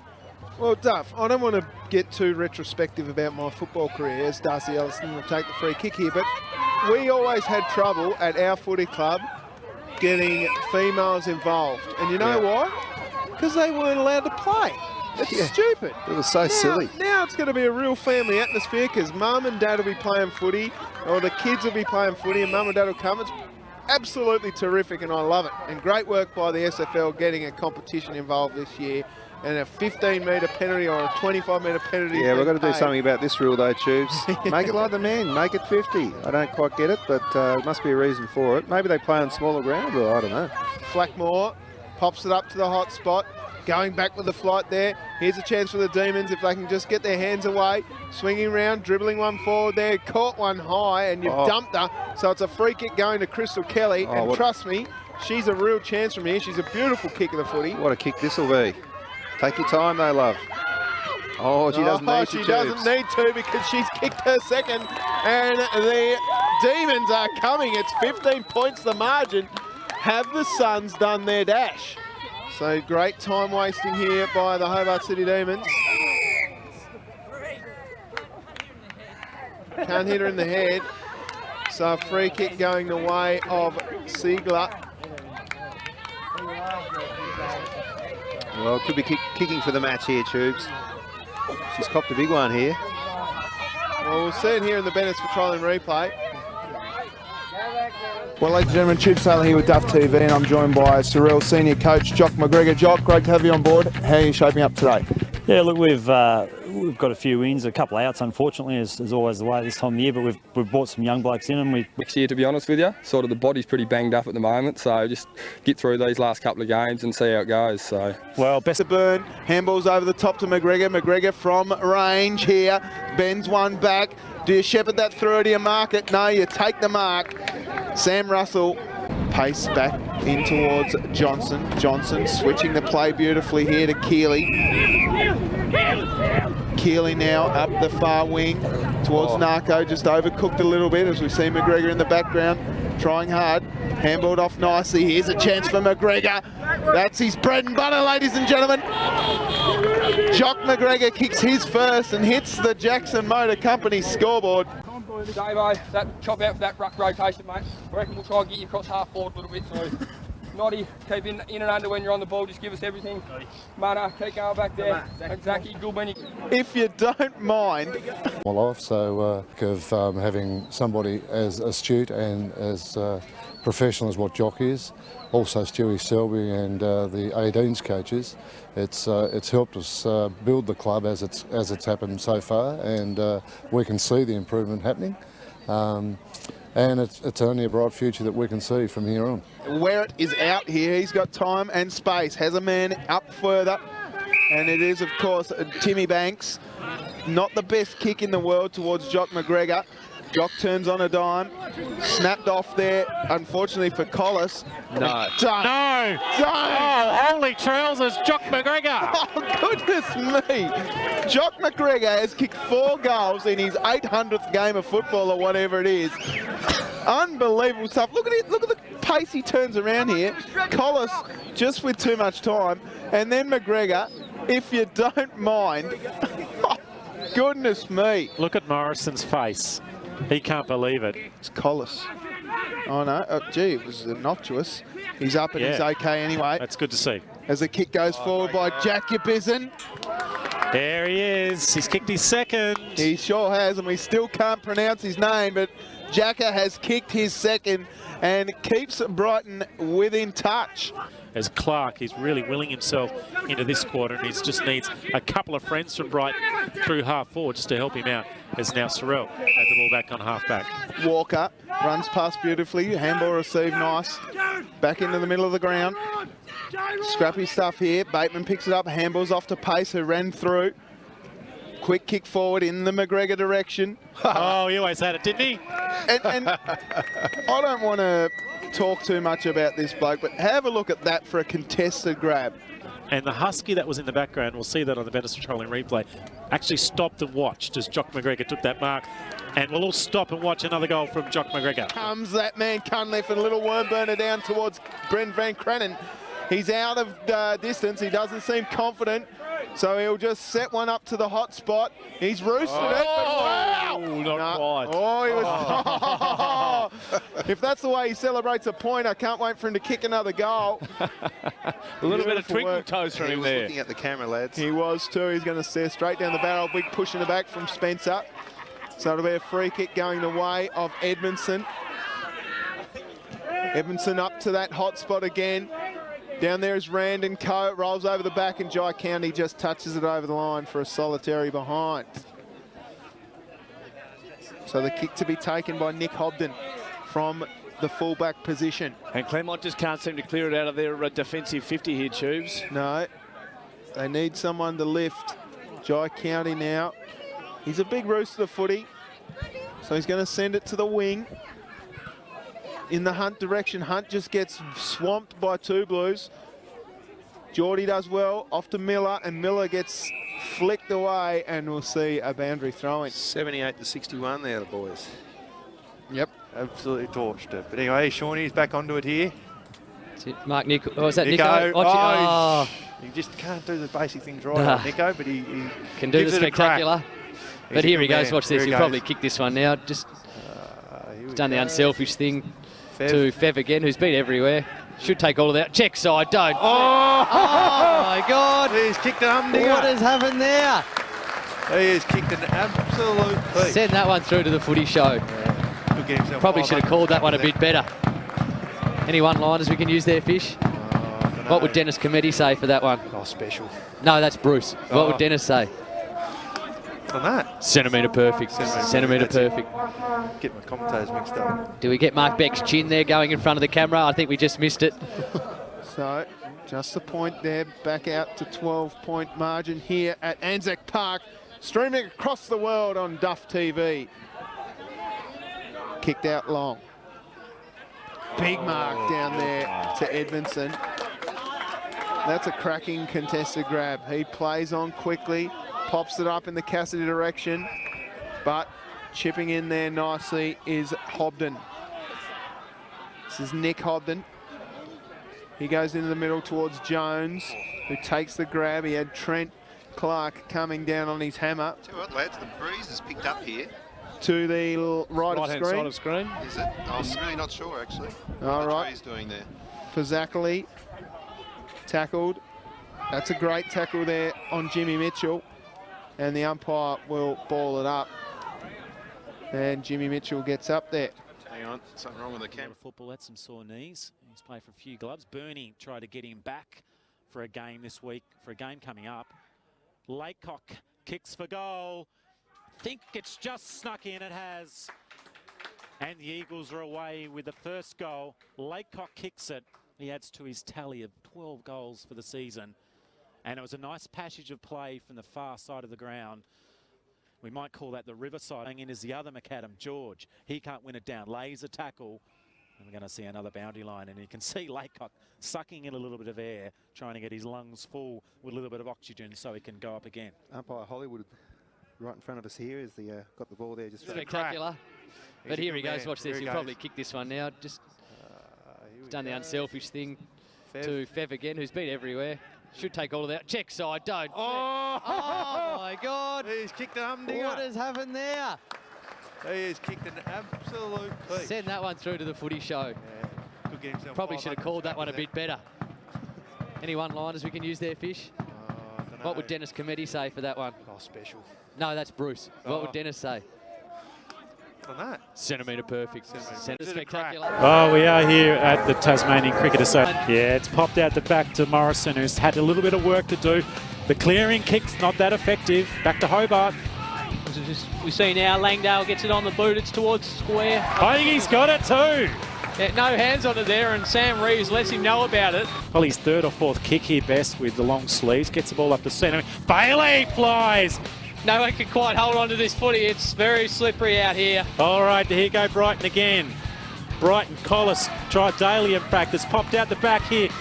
Swinging onto his right boot. Slips it and kicked this one. He has. Robbins have another. And what can he do, Braden McGee? The Tigers' hopes on his foot at the moment. To left foot, it's gone through. It's just crept through for a major. The Tigers are back in front. He comes in, and I can only hope it's a shocker, but I won't. It's not going to make the distance there for the Robins. And the Tigers have come back.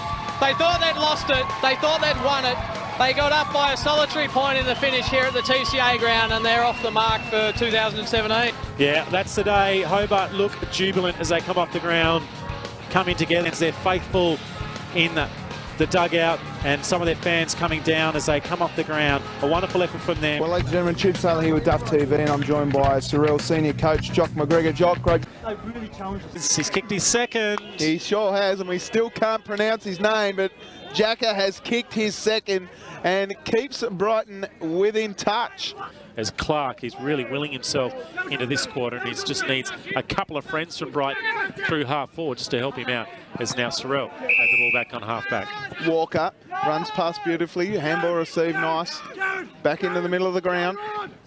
Scrappy stuff here, Bateman picks it up, handballs off to Pace, who ran through. Quick kick forward in the McGregor direction. Oh, he always had it, didn't he? And I don't want to talk too much about this bloke, but have a look at that for a contested grab.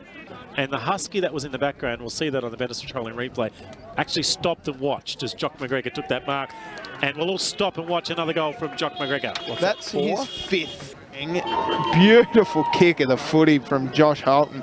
Holton fired up, ready to go. Handballs over the top towards Dance. Dance quickly over the top as well, in towards Jennings around the corner. That's a good mark, running back with a flight. Here comes Hayes, my man Hayes, spinning around the corner. What a bend and a beauty! Goal of the day from Hayes. Hazy, a great game for you today, mate. Not too bad, mate. Yeah, just set up forward and was lucky to get onto a few end of a couple. 4-pack, mate. And yeah, the boys down there in the behind the goal square. They're a bit of a fan of yours. No, I just told them before the game all the boys were doing the lane kicking and I was just in the pocket practicing my snaps. So I said, you know, practice makes perfect. You've got to do those things. And the new boots as well, mate. How'd they go? Pretty happy with the new boots. I've got a fair bit to work on with the set shots. I think I kicked about 4 goals 6 today, but keeping your own stats. Yeah, no, definitely like the colour though, and the pink socks to match. Well, Hazy, you've won the Jono's sauce today for best on ground, in my opinion. Anyway, mate. There you go. Enjoy that on the snags tonight. Good on you, mate. Cheers, take care.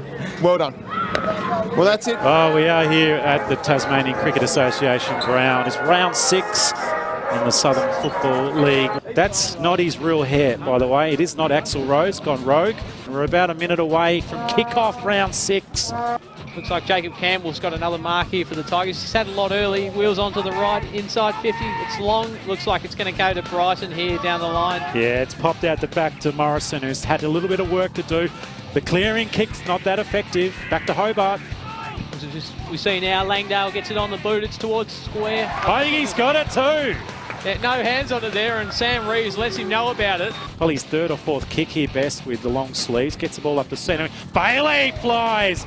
No one can quite hold on to this footy. It's very slippery out here. All right, here go Brighton again. Brighton, Collis tried daily in practice. Popped out the back here. Swinging onto his right boot. Slips as he kicked this one. He has. Robbins have another. And what can he do, Braden McGee? The Tigers' hopes on his foot at the moment. To left foot, it's gone through. It's just crept through for a major. The Tigers are back in front. He comes in and I can only hope it's a shocker, but it's not going to make the distance there for the Robins. And the Tigers have come back. They thought they'd lost it. They thought they'd won it. They got up by a solitary point in the finish here at the TCA ground, and they're off the mark for 2017. Yeah, that's the day. Hobart look jubilant as they come off the ground, coming together. They're going to sing their song under the change rooms here just below us. We're just in about 7 inches of water here in the commentary box. Duff TV giving the Southern Football League a bit of a presence as we see the Tigers cheered off by their fans. They're faithful in the dugout, and some of their fans coming down as they come off the ground. A wonderful effort from them. They held it tight for the rest of the game. They did a great job. The Tigers get 4. They're away for season 2017. They win by a point.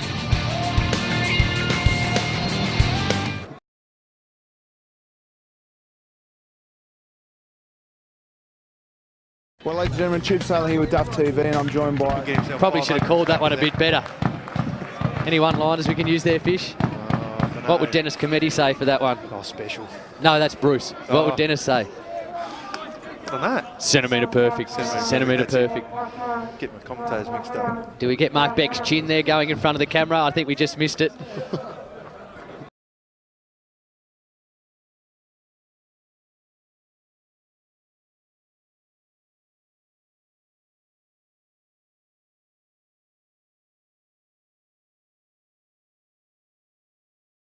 Umpire Hollywood there. Yeah, okay. Ross again. Ross gets away with a handball, moves it forward. Dodgers Ferry have a few players. Zeke Gardam gets taken high.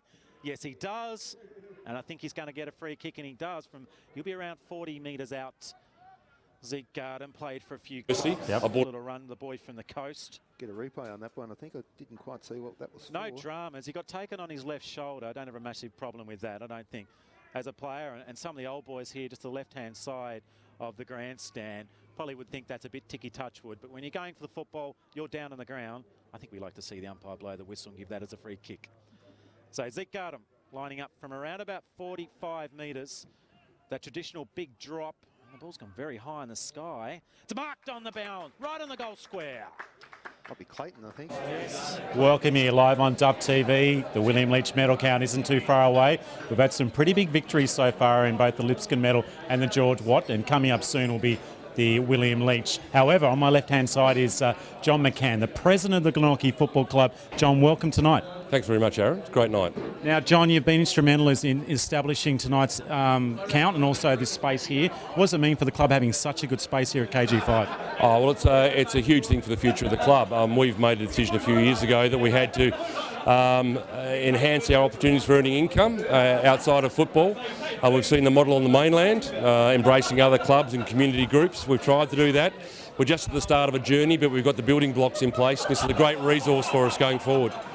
What's the next stage here for the football club in the next sort of 5 years for Clermont, John? Oh, look, we really need to consolidate on this infrastructure. More community groups using it, like all the clubs here. There's a number of clubs here. We hope they'd come back and have events here. And we always wanted to make KG5 as a venue the hub for the community. For a long time it had old infrastructure, but Glenorchy's growing, the need out here is growing. Yep. And we, as a club, want to be part of the future of the community out here. And what we're very lucky to get with the federal funding is an opportunity to be at the forefront of community interests, and to build upon that will be fantastic. Well, now you've got the Migrant Resource Centre here as well, and other communities. Is there any other community organisations here? Well, we always have as a club had lots of community groups using our facilities, so we do that at sub-commercial rates. So lots of charities, shelter workshops, those sort of groups. A lot of government departments, the university are now using us for outreaching and having their functions here at the club, which is great. We'd love to see more corporate support for Glenorchy and coming back and doing things here. We hope to get that in the future. But also on site we have Revive, which is an allied health centre, and St Giles use the hydrotherapy pool there. There's 10 consultants here that probably wouldn't have been in Glenorchy if they hadn't had this resource. So we hope just to keep on building on that and people understand what a resource they have here in Glenorchy. Now tonight's a great night and a great social night, and that'll help the club, and that's a great feeling around the place. But we like to put a bit more back into the community, so if the local community realise what they've got here, we get more services being supplied through KG5. Hopefully that community interaction and health and well-being come along as a partner with sport. So footy clubs are pretty important in Glenorchy? Very important. Now, and success is important too, so we're going to keep on. We want to sustain success out here, and we've been building on that. The finals have just finished for us, but look, we've been pretty competitive for a number of years now, and we only want to get stronger and keep lifting the bar, and all clubs challenge each other. But we'd like to think we're going to be at the forefront of challenging other clubs to get to a certain level over the next few years, and we're hopeful we can keep that momentum up. Now, being involved in the Glenorchy Football Club, yes, they're out, the seniors for the season. Yep. Disappointment, obviously. However, what does success look like for football in Tasmania for you and your club? Look, we want a very strong competition. We want an even competition. We'd love the North West Coast clubs to be back up there again and have that real interest around the state. Look, I think the focus needs to be on a strong two-team competition, not doing away with the Development League or the Mercury Cup at all. It's great that women are now on the scene, and that's a competition that will grow, brings numbers around clubs. But I think the equation has probably been forgotten that successful football in Tasmania needs strong, healthy clubs, and they need to be financially viable. And besides how many kids get drafted, if we've got a strong infrastructure in here and a strong competition the local community gets behind, football will survive for a long time. When you've got clubs teetering on the edge all the time and unsure of whether they're going to be competent financially for the next few years, it's not healthy. So we see a strong two-team competition as being very important as far as TSL goes, and it being such a way that it draws the best players in the state. You have your SFLs, NWFUs, NTFAs, strong sub-associations, but we think the state will do very well if it can maintain a strong state league and a well-resourced one. Well, John, thanks very much to the Glenorchy Football Club for tonight, because this is fantastic. It's going really well. To see it. Yeah, and thanks for the words of wisdom from you. Thanks, Aaron, and thanks to Duff TV and the straight support they give to football. So thanks to Martin Duffy and his team. They put on a fantastic technical performance here tonight, and I'm sure the people at home are enjoying it. And people at home, we hope to get more involved in the local football, watch more broadcasts through Hutch, and get into it. Thank you. There we go. Well, John McCann, the man who put a lot of work in for tonight, and also the president of the Glenorchy Football Club. But stay tuned. The William Leitch count isn't too far away. Thanks, John. That was fantastic, mate.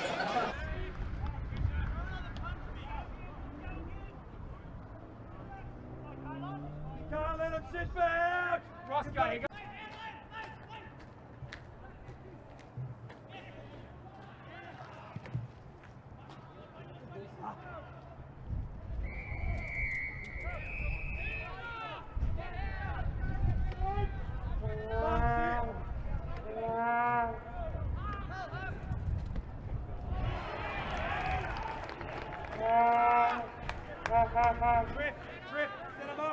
You've got to pull some across.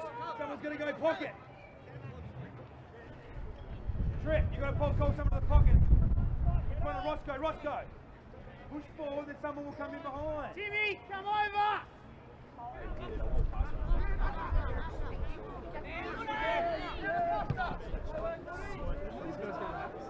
Boss the ball! Lock it on, boss!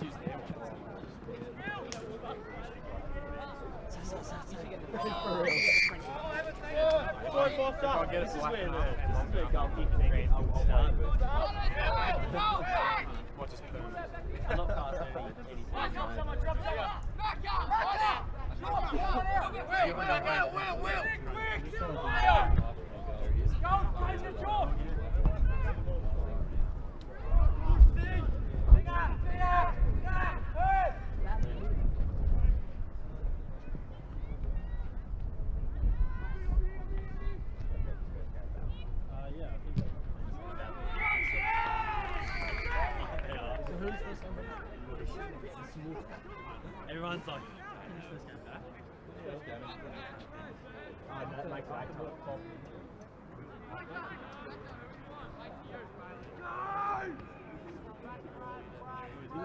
He literally broke his defended someone.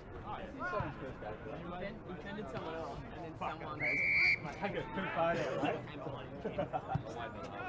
Yeah, do it again. Start it all.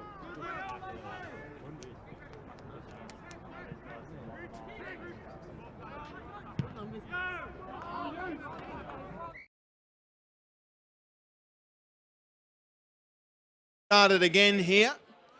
Thanks very much for your patience during the dinner time there.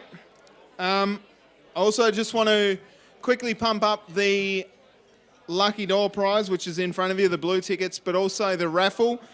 It is for a corporate box for 6 people at the SFL Grand Final this Saturday. $5 each, and the tickets and the envelopes are on the table, at the middle of the table. Gibbo will be around to pick those up shortly, so it's your last chance to buy a raffle ticket. Before we start the inaugural SFLW Women's Medal for the vote count with David Banks, I'd like to please welcome our sponsor from Telstra. Please put your hands together for Matthew Shaw.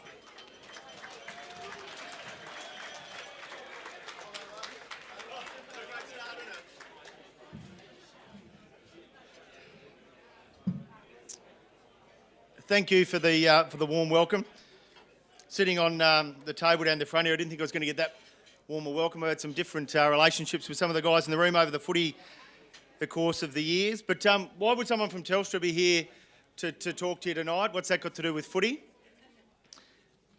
Today we live in a connected world where people feel naked without their ability to connect into the internet. From a Telstra perspective, we know the demand is from our customers that they always want to be on, and our networks need to be up all of the time. You know, if we think about how we used to stay in touch with footy results, and I was just talking just before I come up here about that, how did we stay in touch with footy scores in other states? How did people keep a track of local footy in Tasmania? How do people track other games in the SFL on Saturday afternoons? How do people know who's in front at halftime at Signet when you're playing a game at Boyer? There's always someone with their phone, hopefully not as a coach, it's not a player that's sitting there at halftime, but people know. The SFL website, Duff live streams the games. The profile of footy has improved and increased so that everyone, no matter where they are on the globe, can access with the right link or the right Facebook page any information that they need. And that's where Telstra really comes into it, and we see that as our role to continue to enhance that.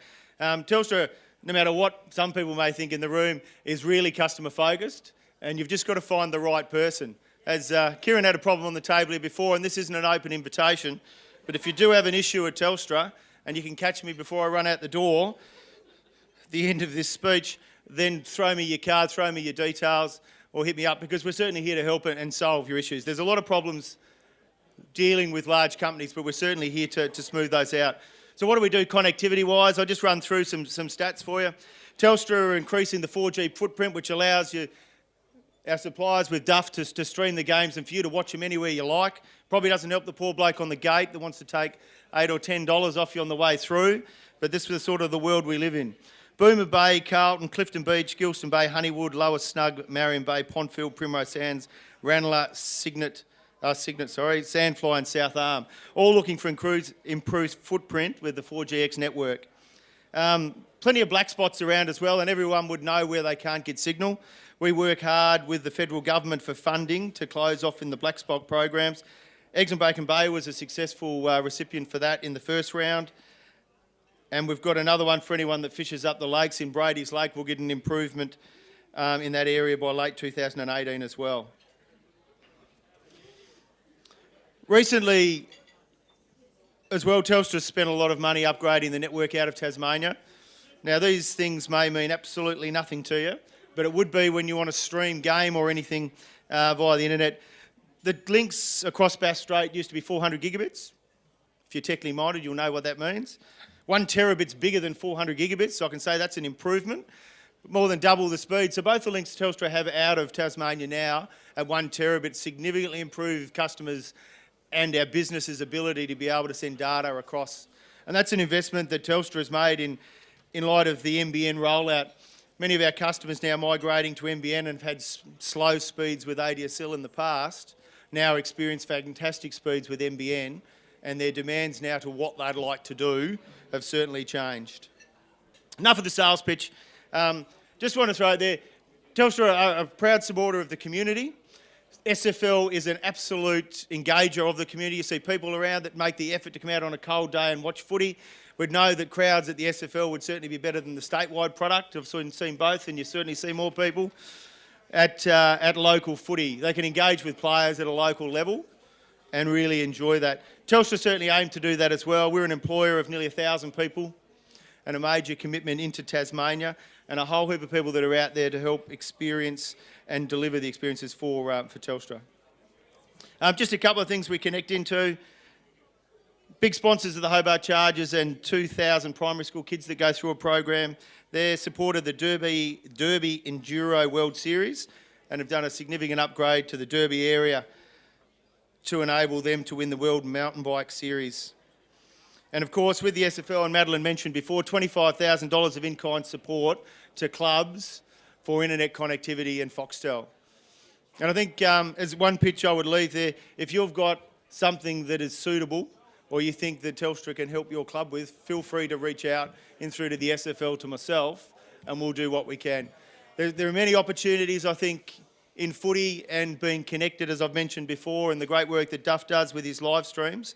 And that will be the growth of local footy, I believe, to be able to connect with more members and support a larger public presence. Thanks very much. You're all right, mate. Don't want me for anything else? Here we go. Well done. Ladies and gentlemen, thanks very much, Matthew Shaw from Telstra. And I think he touched on something really important there. He just gave every single person in this room an opportunity to talk to someone from Telstra. But most importantly, I think what he's done there for these football clubs in this room is he's given you an avenue to go and speak to him about something that he can do for your footy club. That is very important and very generous of you, Matthew. Well done. Now it is time for our inaugural SFLW medal count. This is huge, ladies and gentlemen. This is our very first season. Now, I mentioned it before. I will say it again. I am absolutely in love with the SFLW. I think it is fantastic for our game and fantastic for this league. There's a lady in here today who has reached the first Tasmanian to reach 100 AFL women games or Aussie Rules women's games. And that's Katie Cole over here from the Lindisfarne Footy Club. Well done, Katie.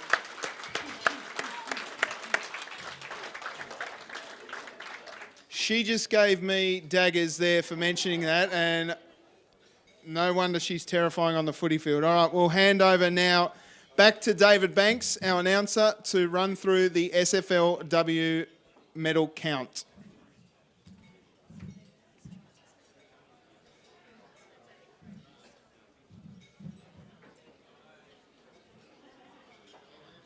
Right. Creating a bit of history here tonight. The First Lady's SFLW medal.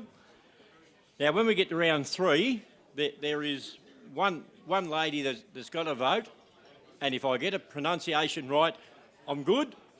But if I don't get it right, please pardon me for that. So let's get on with round 1.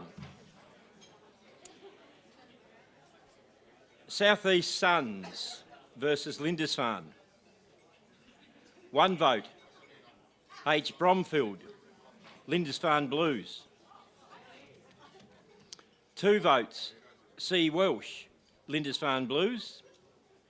3 votes, B. Scott, South East Suns. Signet Port versus Hobart City Demons. 1 vote, O. McKee, Signet Port. 2 votes, S. Lind, Signet Port. 3 votes, D. Elliston, Hobart City Demons. And Claremont had the bye.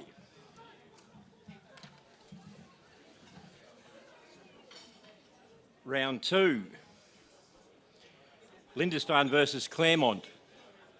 1 vote, J. Dillon, Claremont.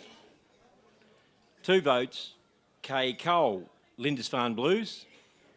3 votes, Janita Mather, Lindisfarne Blues. Hobart City Demons versus South East Suns. 1 vote, M. Sutcliffe, South East Suns. 2 votes, N. Matthews, South East Suns.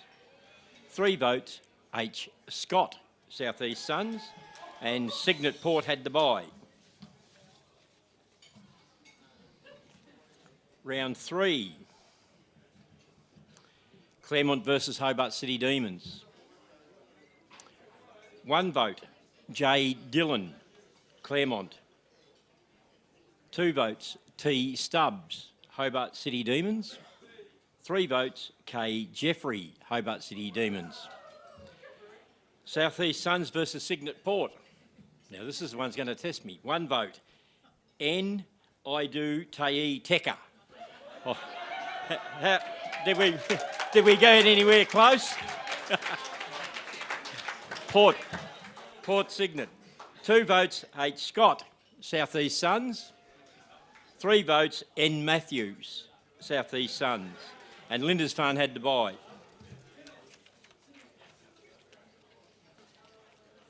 Round 4. Signet versus Claremont. 1 vote, M. Letico, Port Signet. 2 votes, K. Jeeves, Port Signet. 3 votes, C. Phillips, Port Signet. Hobart City Demons versus Lindisfarne. 1 vote, M. Green, Lindisfarne Blues. 2 votes, D. Elliston, Hobart City Demons. 3 votes, K. Johnson, Hobart City Demons. And South East Suns had the bye. Round 5. Claremont versus South East Suns.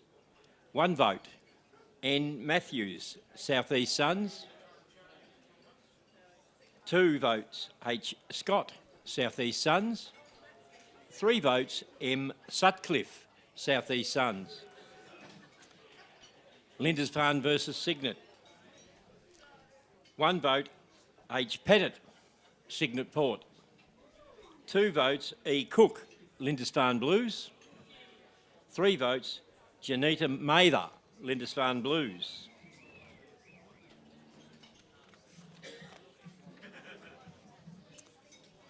Round 6. Lindisfarne versus South East Suns. 1 vote, B. Scott, South East Suns. 2 votes, K. Seeliger, South East Suns.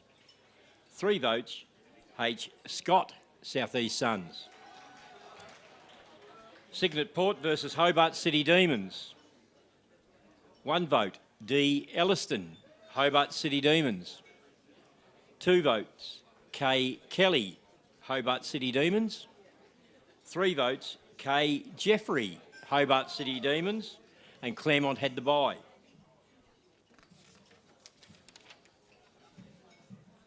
Now move to round 7. Hobart City Demons versus Claremont. 1 vote, D. Elliston, Hobart City Demons. 2 votes, K. Jeffrey, Hobart City Demons. 3 votes, K. Johnson, Hobart City Demons. Signet versus South East Suns. 1 vote, M. Letico, Signet Port. 2 votes, D. Henricks, South East Suns. 3 votes, C. Wise, South East Suns. I'll now hand over to Tubes for the leaderboard after round 7. Thanks very much, David. As you can see, the leaderboard there, Hannah Scott is out on top on 10 votes. Christine Jeffrey following behind there, and Elliston, Johnson and Mather and Matthews make up the rest. We will now ask to present leading goal kicker for the SFLW if Elise Archer, Liberal member and Speaker of the House of Parliament, to please pop up to present the leading goal kicker award for this season's SFLW season. And the leading goal kicker was Nicole Matthews from the South East Suns.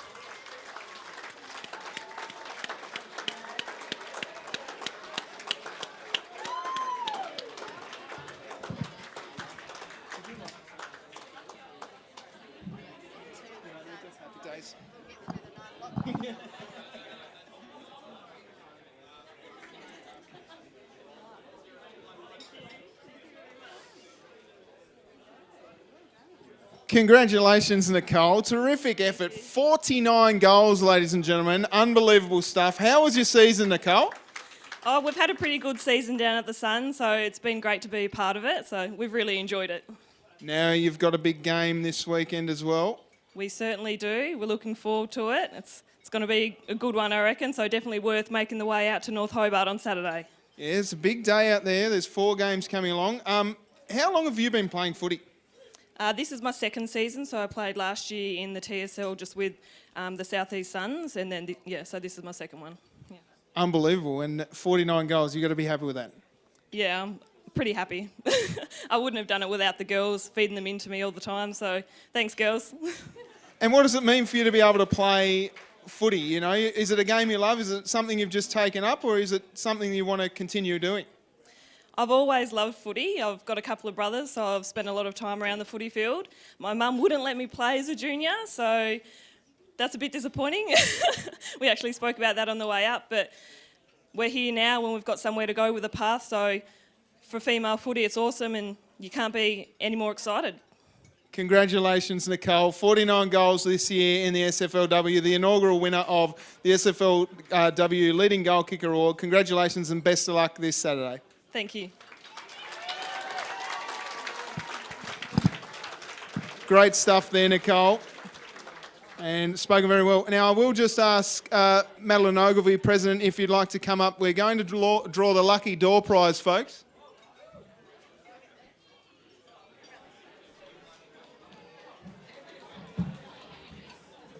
It is in the Premiership Cup.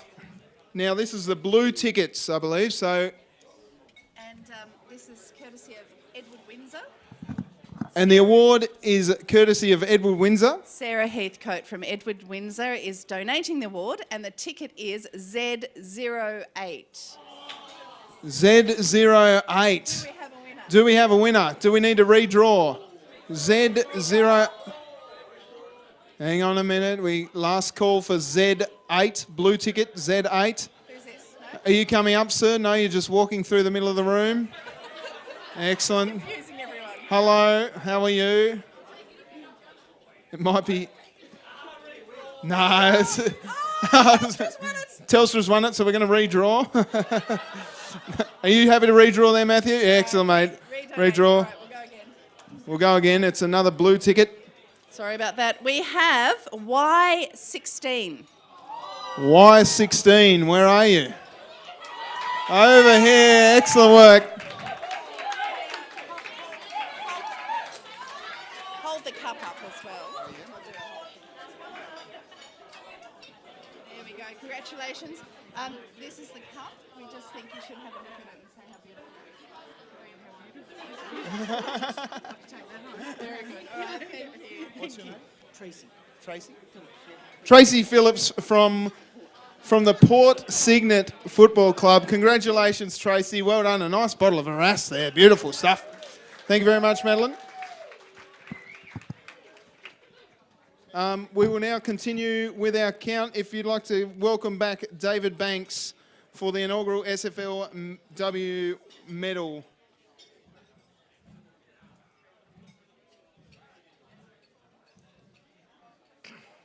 Right, we'll now continue with the SFLW medal count. We're up to round 8. Claremont versus Lindisfarne. 1 vote, K. Cole, Lindisfarne Blues. 2 votes, B. Halbworth, Claremont. 3 votes, Janita Mather, Lindisfarne Blues. South East Suns versus Hobart City Demons. 1 vote, K. Johnson, Hobart City Demons. 2 votes, N. Matthews, South East Suns. 3 votes, H. Scott, South East Suns. Signet Port had the bye. Round 9.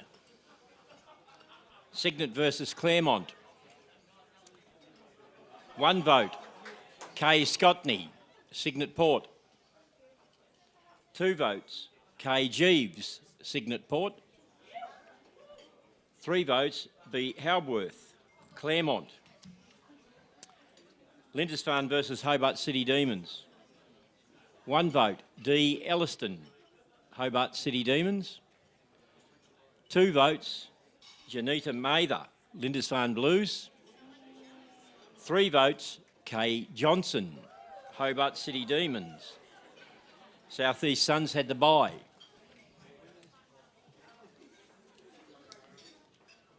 Round 10. South East Suns versus Claremont. 1 vote, K. Seeliger, South East Suns. 2 votes, B. Scott, South East Suns. 3 votes, H. Scott, South East Suns. Lindisfarne versus Signet Port. 1 vote, H. Smith, Lindisfarne Blues. 2 votes, E. Cook, Lindisfarne Blues. 3 votes, Janita Mather, Lindisfarne Blues. Hobart City Demons had the bye.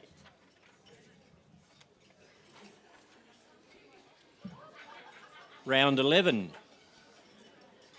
South East Suns versus Lindisfarne. 1 vote, H. Scott, South East Suns. 2 votes, K. Cole, Lindisfarne Blues. 3 votes, M. Sutcliffe, South East Suns. Hobart City Demons versus Signet Port. 1 vote, H. Pettit, Signet Port. 2 votes, P. Flakemore, Hobart City Demons. 3 votes, A. Kelly, Hobart City Demons. Claremont had the bye.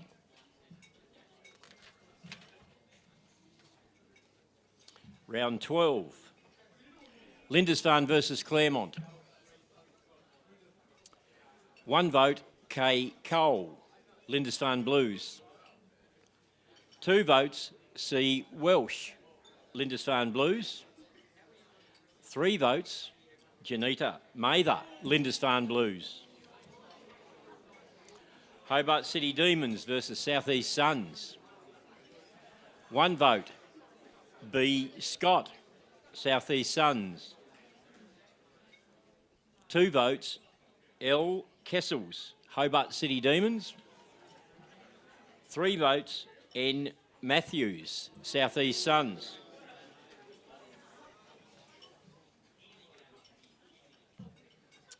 Round 13. Claremont versus Hobart City Demons. 1 vote, D. Elliston, Hobart City Demons. 2 votes, P. Flakemore, Hobart City Demons. 3 votes, K. Jeffrey, Hobart City Demons. South East Suns versus Signet Port. 1 vote, N. Matthews, South East Suns. 2 votes, H. Scott, South East Suns. 3 votes, B. Scott, South East Suns. And Lindisfarne had to bye.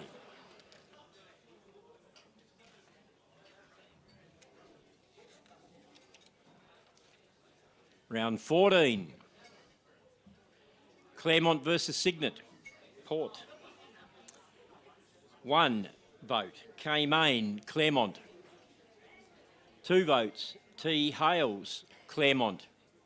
3 votes, S. Fenton, Claremont. Hobart City Demons versus Lindisfarne. 1 vote, E. Cook, Lindisfarne Blues. 2 votes, K. Johnson, Hobart City Demons. 3 votes, C. Welsh, Lindisfarne Blues. And South East Suns had to bye.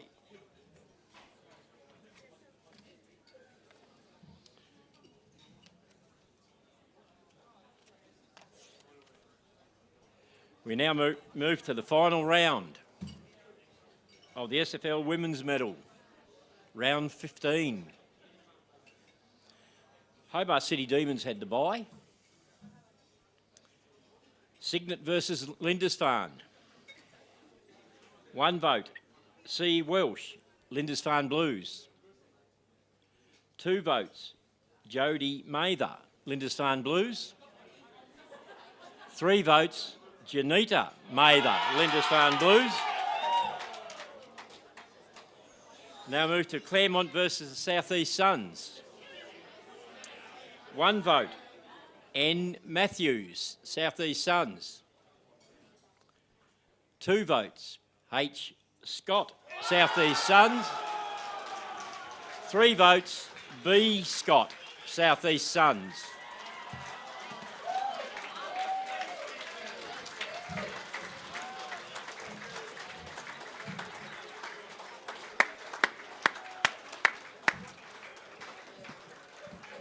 Unbelievable, ladies and gentlemen. You couldn't have scripted it any better. I'll now ask our President of the SFL, Madeline Ogilvie, to please come forward to present the SFLW medal to your deserved winner, Hannah Scott.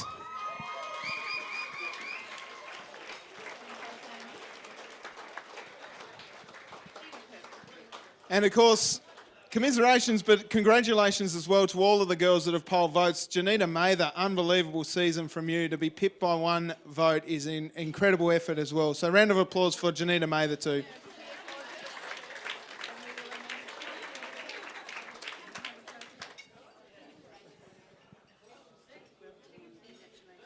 Congratulations, Hannah. Very well done. Incredible. You're the very first winner of the SFLW medal. How does it feel? Yeah, pretty crazy. I didn't expect any votes, so I'm pretty happy with it. Yeah, really good. Didn't expect any votes, folks. Just won it. That's all. The Suns are playing in the grand final this weekend as well. How are you feeling about that? Yeah, pretty nervous. I reckon we'll have a pretty good game, so hopefully everyone can get along and watch us. Absolutely. It's going to be a bumper day at North Hobart Oval. 4 games of footy. What does it mean for you to play footy? Yeah, no, it's awesome. I love it. Just wish I started earlier. Only started a couple of years ago, but yeah, loving it.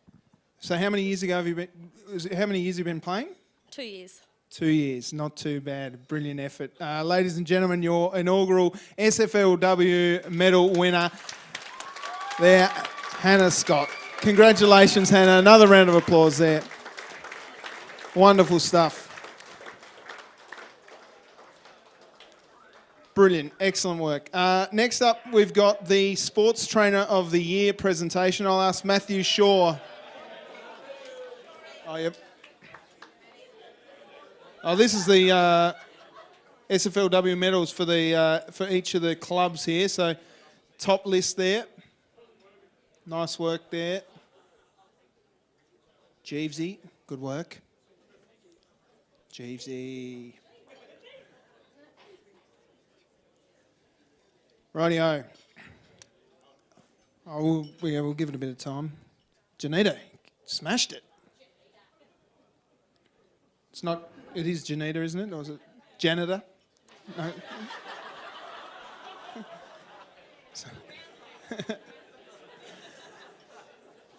Well done there, Hannah. Terrific work. Another round of applause for all the women there that polled. Unbelievable stuff.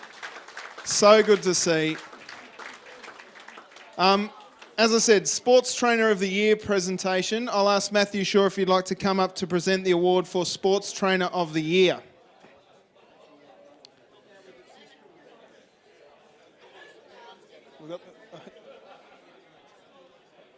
Is he coming? Unpacking it. Sorry?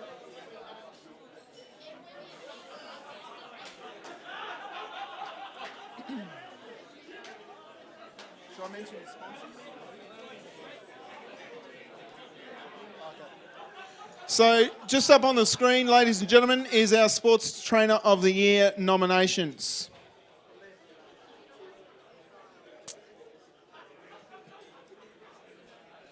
From Brighton, Damien Godfrey. From Claremont, Dennis Bird. If you'd like to come forward, folks, we've got a certificate for you. From Signet, Andrew Lehman. Come and collect your certificates, folks. And from Hobart, Anthony McSherry.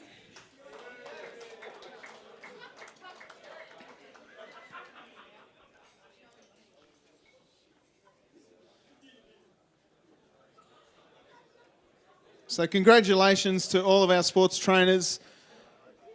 Can't do it without these guys.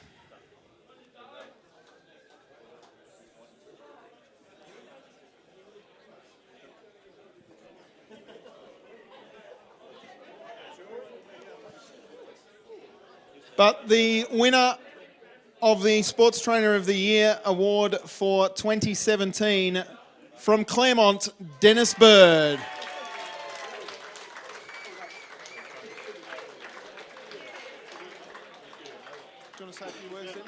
Just a quick one, Dennis. You're obviously well loved out there, mate, but I'll give you a chance to say a few words. I'd just like to thank the Clermont Football Club for taking me on board this year. I've really enjoyed being with the SFL. Thank you. Very simply put there, Dennis, and a round of applause for all of our sports trainers up the front here. Well done, gentlemen. I'll now ask the Tasmanian Football Council General Manager, Jackson Hills, to come up to present the volunteer nomination certificate for 2017. So, Club Volunteers of the Year. The nominees from Brighton, Michelle Collis. From Claremont, Brett Carr. From Signet, Tricia Phillips.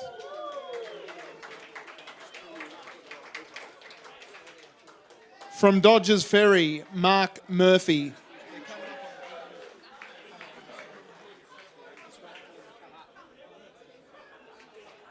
From Hobart, Paul Munting.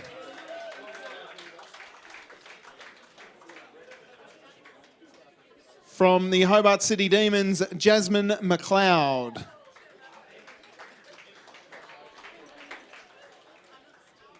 From the Huonville Lions, Leon Duggan.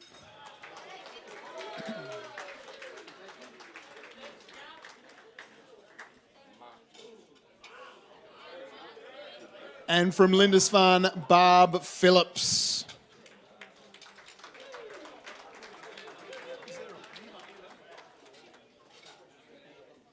From Lindisfarne Women's, Jodie Mather.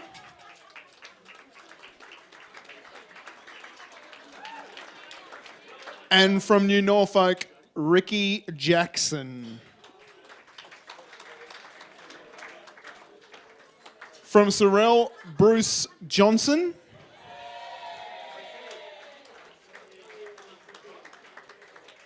And from the South East Suns, Emma Bygrave and Rick Sutcliffe.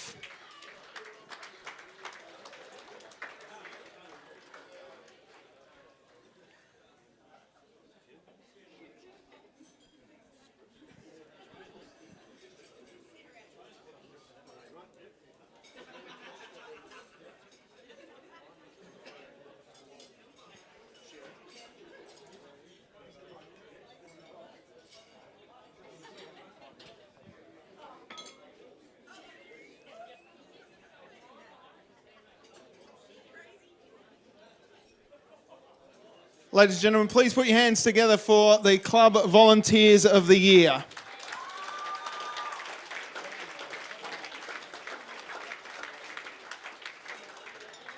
And I believe we have the number one there, Jackson, if you'd like to present that too, from the Hobart Footy Club, Paul Munting.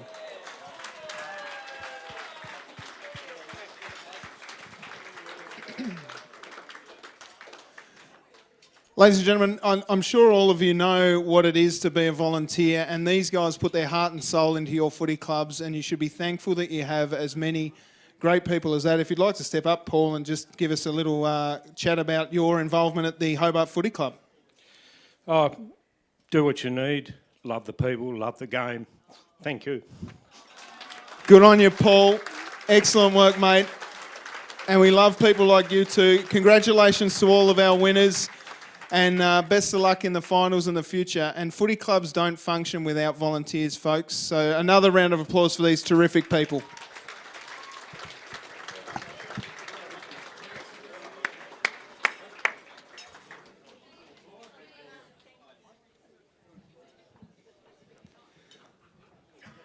We'll now get Mick Arnold up to present the Coach of the Year for 2017.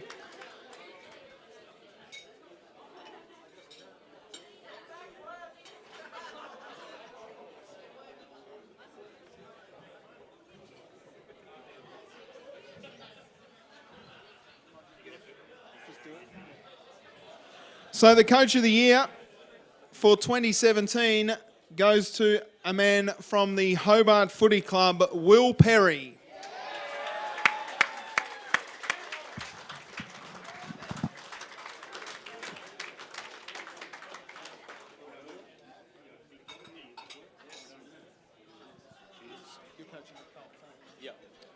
Ladies and gentlemen, Will Perry, now you're coaching the Hobart Footy Club Colts. You've got a big game coming up, mate. How have you seen this year? Yeah, obviously the boys have improved massively from last year, and last year we couldn't register a win, so this year we've successfully gone undefeated, and now we're playing in a granny, so really excited and looking forward to it. Mate, unbelievable turnaround for you to go from not winning a game to being undefeated. I don't think I've heard of too many stories like that. What's been the magic mix? Oh, mate, just got to go recruiting. Just got to get on the phone and make sure you message the right people. So, obviously, thank the boys that have played. Obviously, these awards are based on team success mostly, so it's impossible without the players that we've got. So, well done to you guys.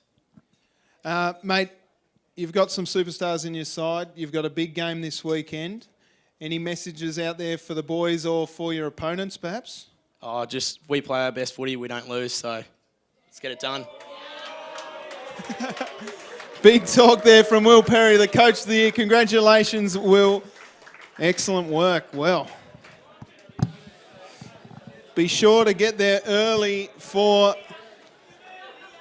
the Colts from about 9:15 a.m, I think, ladies and gentlemen. Sure to be a fiery clash. Alrighty, I think before we get started on the William Leitch Medal count, I better just check my phone for the first time tonight. There is no baby. If there is, it's probably not mine. All right. We'll go now back to... Actually, should we draw this raffle now? Do you reckon, guys? We'll get Madam President back up to draw the raffle? Why not? Come on back up there, Madeline, and we might get Elise Archer up as well to draw the big raffle prize for a 6-person corporate box to the SFL Grand Final. Doesn't come much better than that.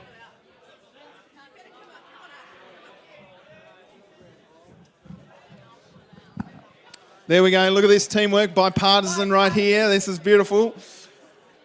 All right. It is a purple ticket. Luckily enough, this person has written their phone number on the ticket. It is an F ticket, an orange ticket, F58. Jared Johnston. Where are you, Jared? Is he here? Oh, there he is at the back. Congratulations. Come on up. Round of applause there for the raffle winner there. Excellent work. We'll get you the prize here. Oh, look at that. That's the whole prize. Is that the whole prize? Yeah, there's 6 tickets there. 6 tickets there, mate. We'll just check the ticket. Looks to me to be well ripped, and congratulations, mate. There you go. Come on over, mate. They're going to get you a photo as well. Why not? The raffle winner. Better get you in between Elise and Yeah, I. jump in the middle there. And then, that's the way. There we go. Jared Johnson, the winner of the raffle, ladies and gentlemen. Alrighty.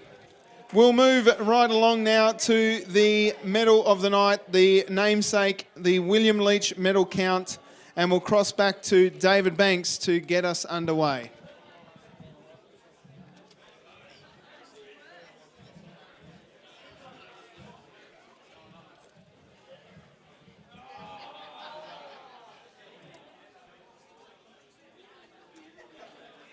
Right. Southern Football League, William Leitch Medal Count, 2017. Round 1. Dodgers Ferry versus Signet. 1 vote, S. Kennedy, Dodgers Ferry. 2 votes, H. Barwin, Dodgers Ferry. 3 votes, M. Young, Dodgers Ferry. New Norfolk versus Brighton. 1 vote, J. Wigg, New Norfolk. 2 votes, N. Ross, New Norfolk. 3 votes, M. Horn, New Norfolk. Huonville Lions versus Hobart. 1 vote, B. Bowman, Huonville Lions. 2 votes, R. Sullivan, Hobart. 3 votes, M. Paul, Huonville Lions. Claremont versus Cyril. 1 vote, S. Jones, Claremont. 2 votes, R. Martin, Claremont. 3 votes, T. Kelly, Claremont, and Lindisfarne had the bye.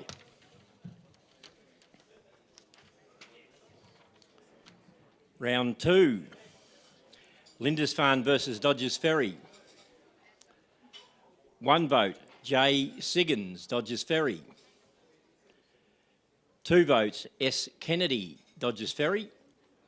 3 votes, T. Cunliffe, Lindisfarne. Hobart versus New Norfolk.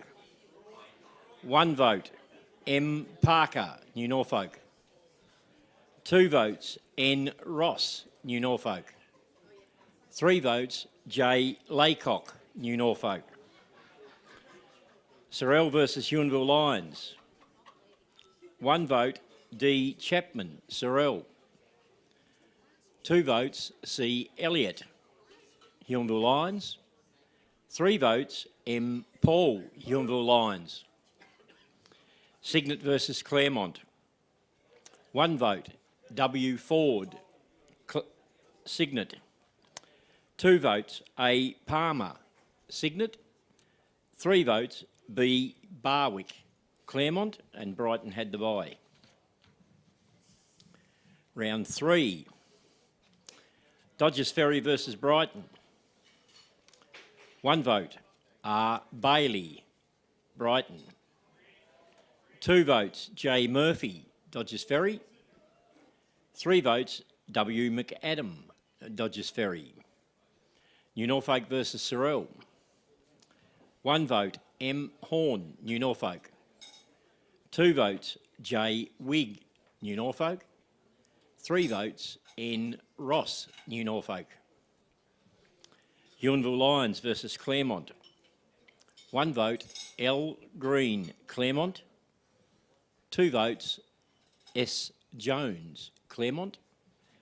3 votes, M. Paul, Huonville Lions.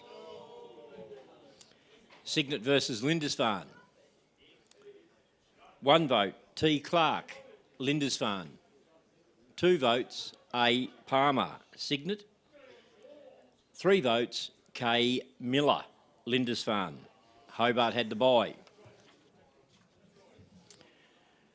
Round 4, Dodgers Ferry versus Hobart. 1 vote, J. Godden, Dodgers Ferry.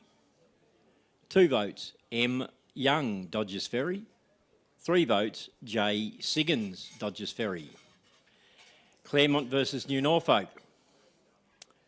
1 vote, B. Lang, Claremont. 2 votes, J. Wigg, New Norfolk. 3 votes, J. Laycock, New Norfolk. Signet versus Huonville Lions. 1 vote, B. Cato, Signet. 2 votes, M. Paul, Huonville Lions. 3 votes, B. Hayes, Signet. Brighton versus Lindisfarne. 1 vote, J. Miller, Lindisfarne. 2 votes, R. Bailey, Brighton. 3 votes, T. Cunliffe, Lindisfarne. Cyril had the bye. Round 5, Cyril versus Dodgers Ferry. 1 vote, J. Murphy, Dodgers Ferry. 2 votes, J. Young, Dodgers Ferry. 3 votes, J. Bullock, Dodgers Ferry. Huonville Lions versus New Norfolk. 1 vote, J. Clifford, New Norfolk. 2 votes, J. Wigg, New Norfolk. 3 votes, M. Paul, Huonville Lions. Hobart versus Lindisfarne. 1 vote, N. Braslin, Lindisfarne. 2 votes, T. Cunliffe, Lindisfarne. 3 votes, W. Press, Lindisfarne. Brighton versus Signet. 1 vote, R. Signet, Signet. 2 votes, C. Daly, Brighton. 3 votes, R. Bailey, Brighton. Claremont had the bye. Round 6, Dodgers Ferry versus Claremont. 1 vote, N. Hobden, Claremont. 2 votes, B. Barwick, Claremont. 3 votes, J. County, Claremont.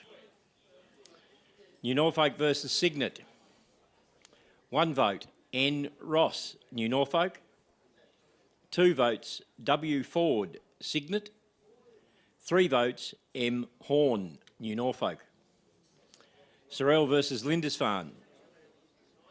1 vote, T. Roberts, Lindisfarne. 2 votes, T. Cunliffe, Lindisfarne. 3 votes, M. Cassidy, Lindisfarne. Hobart versus Brighton. 1 vote, R. Bailey, Brighton. 2 votes, L. Sullivan, Hobart. 3 votes, C. Daly, Brighton. Huonville Lions had the bye. Round 7, Dodgers Ferry versus Huonville Lions. 1 vote, R. Ward, Huonville Lions. 2 votes, J. Bullock, Dodgers Ferry. 3 votes, J. Godden, Dodgers Ferry. Lindisfarne versus Claremont. 1 vote, K. Miller, Lindisfarne. 2 votes, J. County, Claremont. 3 votes, T. Cunliffe, Lindisfarne. Brighton versus Cyril. 1 vote, T. Arnold, Brighton. 2 votes, Z. Bird, Brighton. 3 votes, C. Daly, Brighton. Signet versus Hobart. 1 vote, Jeremy O'Neill, Signet. 2 votes, Joseph Doreen, Signet. 3 votes, B. Hayes, Signet. New Norfolk had the bye. Round 8. New Norfolk versus Dodgers Ferry. 1 vote, J. Young, Dodgers Ferry. 2 votes, M. Parker, New Norfolk. 3 votes, B. Wardlaw, New Norfolk. Huonville Lions versus Lindisfarne. 1 vote, M. Paul, Huonville Lions. 2 votes, D. Blazerley, Lindisfarne. 3 votes, T. Cunliffe, Lindisfarne. Claremont versus Brighton. 1 vote, S. Jones, Claremont. 2 votes, M. Allison, Claremont. 3 votes, D. Hunt, Claremont. Cyril versus Hobart. 1 vote, L. Sullivan, Hobart. 2 votes, T. Langdale, Hobart. 3 votes, J. Mason, Hobart. Signet had the bye. Round 9. Lindisfarne versus New Norfolk. 1 vote, T. Cunliffe, Lindisfarne. 2 votes, N. Ross, New Norfolk. 3 votes, M. Horn, New Norfolk. Brighton versus Huonville Lions. 1 vote, T. Barnett, Huonville Lions. 2 votes, C. Johns, Huonville Lions. 3 votes, M. Paul, Huonville Lions. Hobart versus Claremont. 1 vote, M. Allison, Claremont. 2 votes, N. Hobden, Claremont. 3 votes, S. Jones, Claremont. Signet versus Cyril. 1 vote, T. Pace, Cyril. 2 votes, S. Dean, Signet. 3 votes, B. Hayes, Signet. And Dodgers Ferry had the bye. Up to round 10, William Leitch Medal. Signet versus Dodgers Ferry. 1 vote, A. Palmer, Signet. 2 votes, D. Cusick, Dodgers Ferry. 3 votes, B. Hayes, Signet. Brighton versus New Norfolk. 1 vote, Z. Gardam, New Norfolk. 2 votes, B. Wardlaw, New Norfolk. 3 votes, M. Horn, New Norfolk. Hobart versus Huonville Lions. 1 vote, M. Paul, Huonville Lions. 2 votes, T. Robertson, Hobart. 3 votes, J. Lawler, Huonville Lions. Cyril versus Claremont. 1 vote, J. County, Claremont. 2 votes, S. Jones, Claremont. 3 votes, M. Allison, Claremont. Lindisfarne had the bye, and I'll now hand over to Tubes for the leaderboard. All right, there we go, ladies and gentlemen. Your leaderboard, led out there by Mickey Paul and Troy Cunliffe. And they love him. They love me. Randomly, they love Mickey Paul down at Signet for some reason. Apparently, he's on steroids, and you call him Big Johnny. I don't know about that. Mickey Paul had a sensational start to the season with 19 votes. Excellent work there, Mickey. Rightio, we've got another presentation to present the award for the leading goal kicker in the seniors. I'd like to call on SFL Rep Team dual coach. Which one's it going to be? David Hunt. Come on up, Dave.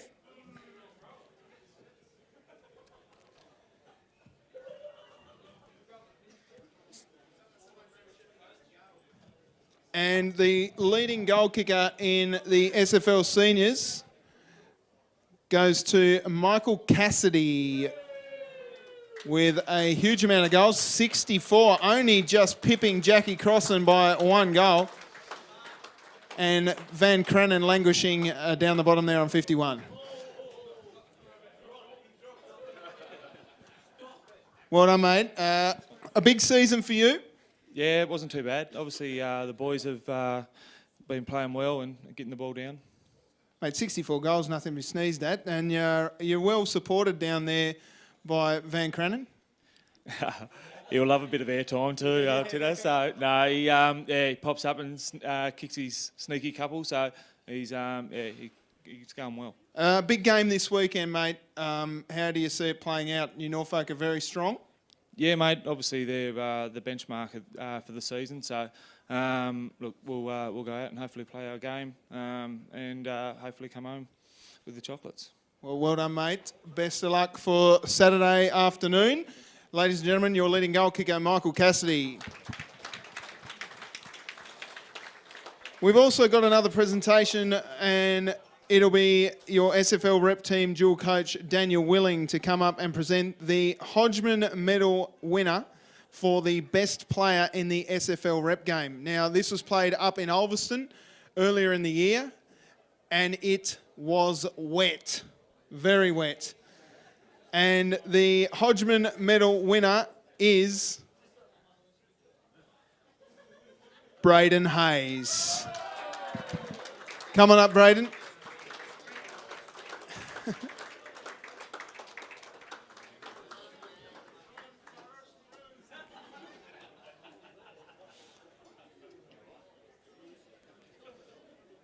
This could go anywhere, folks. Braden, congratulations, mate. You're a good Burnie boy. You've been down here for a little while. The SFL rep game up there in Ulverston was very, very wet. It was a good day, though. Oh, it was obviously a hard day for the comp. You know, probably didn't have quite the commitment from everyone we wanted to, but we filled the team of guys that wanted to be there, and we give out our all. We obviously got a bit of a hiding in the end, but you know, all the guys were there, were committed, and we had a great day. So. Mate, you seem to be polling pretty well in the William Leitch Medal there. How's your season been since that run from Hobart to Burnie? Not too great. I think I got a few sympathy votes there a couple of times, but overall, you know, the Signet Footy Club, we had a decent year, and I'm just happy to get a couple of votes, I guess. Well done, mate. Last question. The big game this weekend in the seniors between Lindisfarne and New Norfolk. Where's your tip? You've got to go with New Norfolk. They've had a fantastic season. I was very surprised to see Lindisfarne beat them at Boyer, but, you know, great effort by them. I think it'll be a great grand final, and hopefully we get a massive crowd for all 4 games. Well, best of luck for the rest of the count, mate, and best of luck next season wherever you end up. Ladies and gentlemen, your Hodgman Medal winner, Braden Hayes.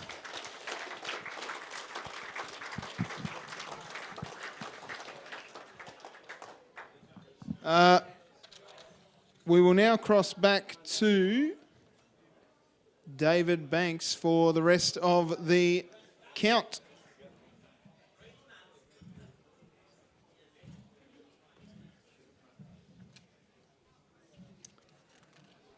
Right, we now move on to with the Southern Football League William Leitch Medal count, round 11.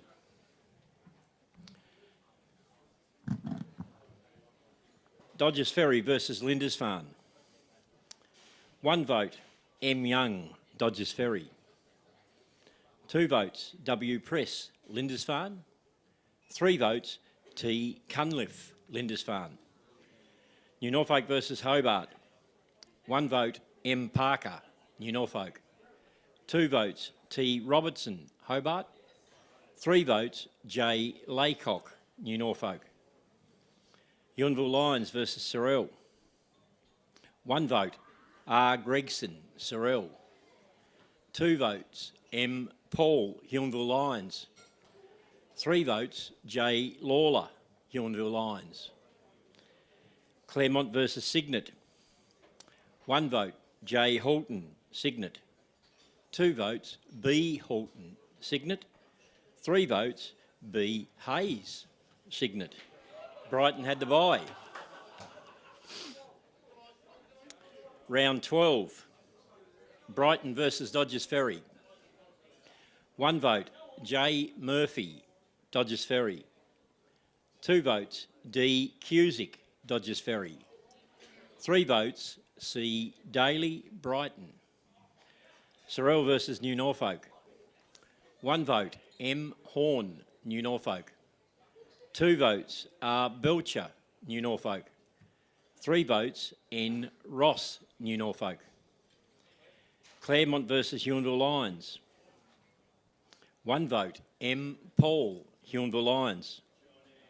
2 votes, J. Crossan, Claremont. 3 votes, N. Hobden, Claremont. Signet versus Lindisfarne. 1 vote, B. Halton, Signet. 2 votes, W. Press, Lindisfarne. 3 votes, O. Rand, Lindisfarne. And Hobart had the bye. We now move to round 13. Hobart versus Dodgers Ferry. 1 vote, J. Siggins, Dodgers Ferry. 2 votes, T. Robertson, Hobart. 3 votes, D. Cusick, Dodgers Ferry. New Norfolk versus Claremont. 1 vote, J. Laycock, New Norfolk. 2 votes, N. Ross, New Norfolk. 3 votes, M. Horn, New Norfolk. Huonville Lions versus Signet. 1 vote, T. Barnett, Huonville Lions. 2 votes, B. Hayes, Signet. 3 votes, S. Dean, Signet. Lindisfarne versus Brighton. 1 vote, T. Roberts, Lindisfarne. 2 votes, O. Rand, Lindisfarne. 3 votes, T. Cunliffe, Lindisfarne. Cyril had the bye.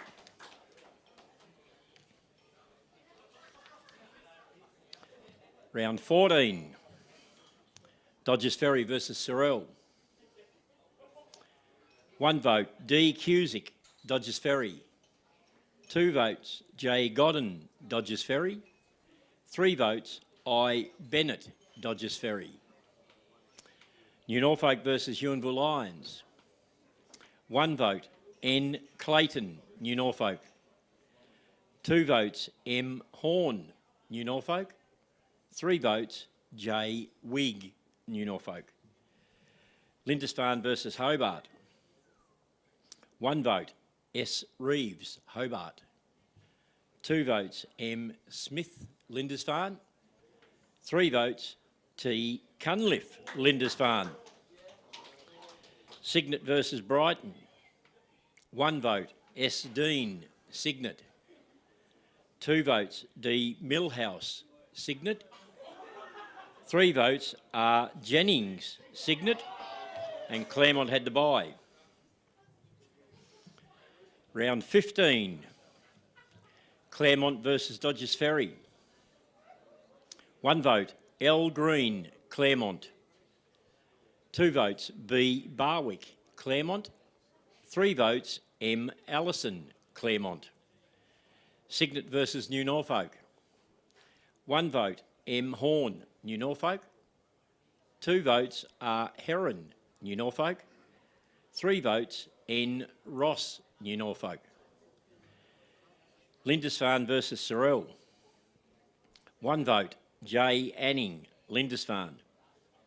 2 votes, W. Press, Lindisfarne. 3 votes, M. Smith, Lindisfarne. Brighton versus Hobart. 1 vote, R. Hugo, Hobart. 2 votes, R. Bailey, Brighton. 3 votes, L. Sullivan, Hobart, and Huonville had the bye. Moving now to round 16. Huonville Lions versus Dodgers Ferry. 1 vote, J. McIndoe, Huonville Lions. 2 votes, T. Barnett, Huonville Lions. 3 votes, D. Cusick, Dodgers Ferry. Claremont versus Lindisfarne. 1 vote, D. Blaisley, Lindisfarne. 2 votes, O. Rand, Lindisfarne. 3 votes, M. Smith, Lindisfarne. Cyril versus Brighton. 1 vote, N. Werrett, Cyril. 2 votes, S. Russell, Cyril. 3 votes, R. Bailey, Brighton. Hobart versus Signet. 1 vote, D. Huxley, Hobart. 2 votes, L. Sullivan, Hobart. 3 votes, S. Reeves, Hobart, and New Norfolk had the bye. Round 17, Dodgers Ferry versus New Norfolk. 1 vote, D. Cusick, Dodgers Ferry. 2 votes, N. Ross, New Norfolk. 3 votes, J. Wigg, New Norfolk. Lindisfarne versus Huonville Lions. 1 vote, M. Howell, Lindisfarne. 2 votes, M. Paul, Huonville Lions. 3 votes, T. Cunliffe, Lindisfarne. Brighton versus Claremont. 1 vote, S. Jones, Claremont. 2 votes, Z. Bird, Brighton. 3 votes, M. Allison, Claremont. Hobart versus Cyril. 1 vote, J. Narco, Cyril. 2 votes, L. Sullivan, Hobart. 3 votes, T. Robertson, Hobart, and Signet had the bye. We now move to the final round of the William Leitch Medal for 2017, round 18. New Norfolk versus Lindisfarne. 1 vote, B. Fazakli, Lindisfarne.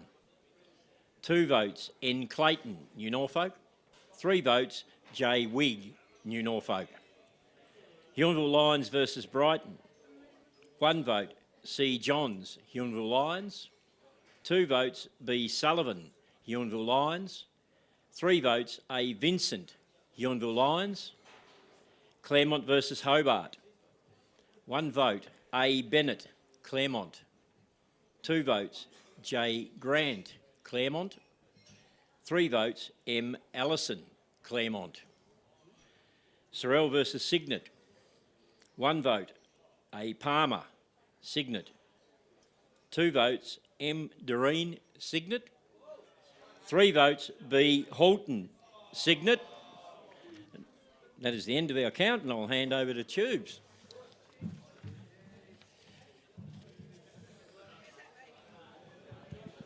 Thanks very much, David. Round of applause for David Banks, our announcer today. You've done a great job, mate. To present the 2017 William Leitch Medal is dual William Leitch medalist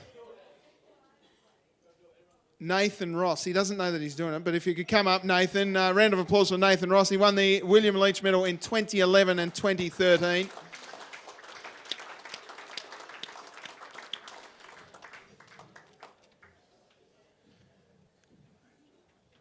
And if we would please welcome to the stage the 2017 William Leitch medalist, Troy Cunliffe.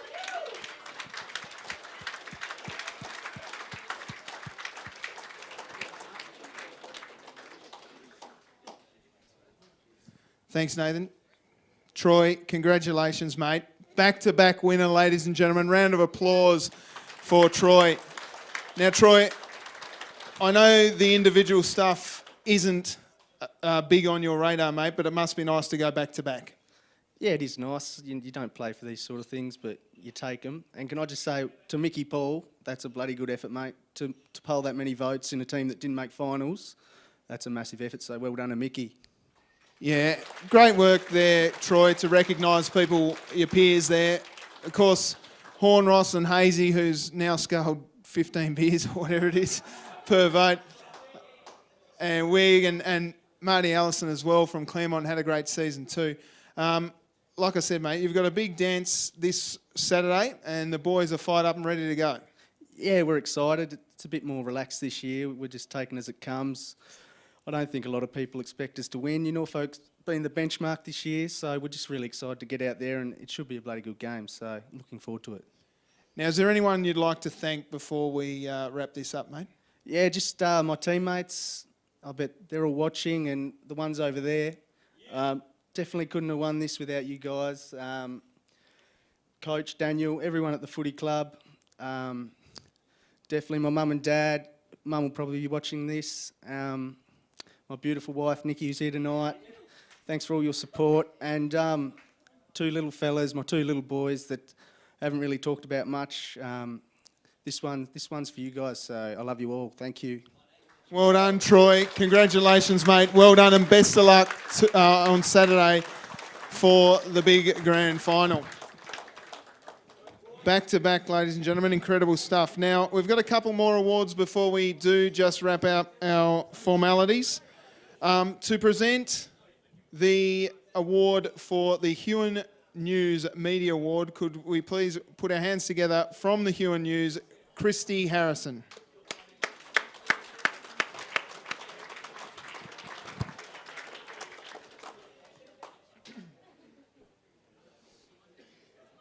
Would you like to say a few words, Christy? Right. Do you want to say a few words? Sure. I've been involved with community football for a number of years, and I think it's vital to, especially to regional communities. And now that I work at the Huon News, it's even more vital to fill the paper. So I'd like to thank everyone who had a great season and congratulate the winner of the Huon Valley News Media Award, which is Troy Cunliffe from Lindisfarne.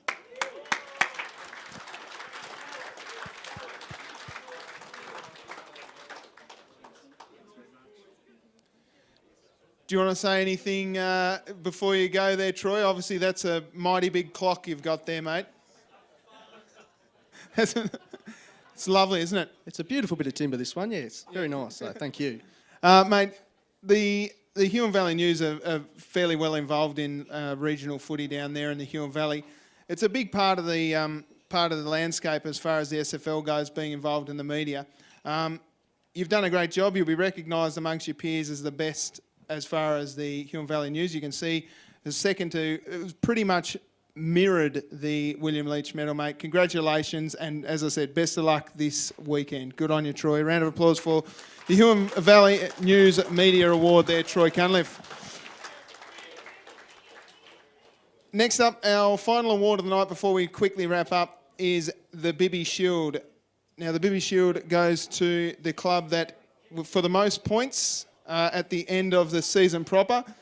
This is a big award, and I'd like to ask the president from New Norfolk, Ben Shaw, to come forward and accept the Bibby Shield. Round of applause for New Norfolk Footy Club.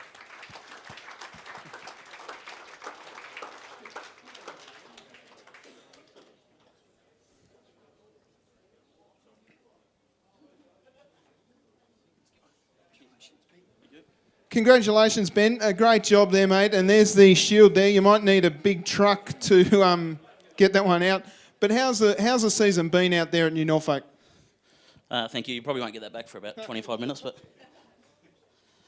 firstly, I'd like to thank Madam President and the SFL and all the sponsors for the evening. It was a fantastic evening. It's a great venue, so well done to Clermont Footy Club.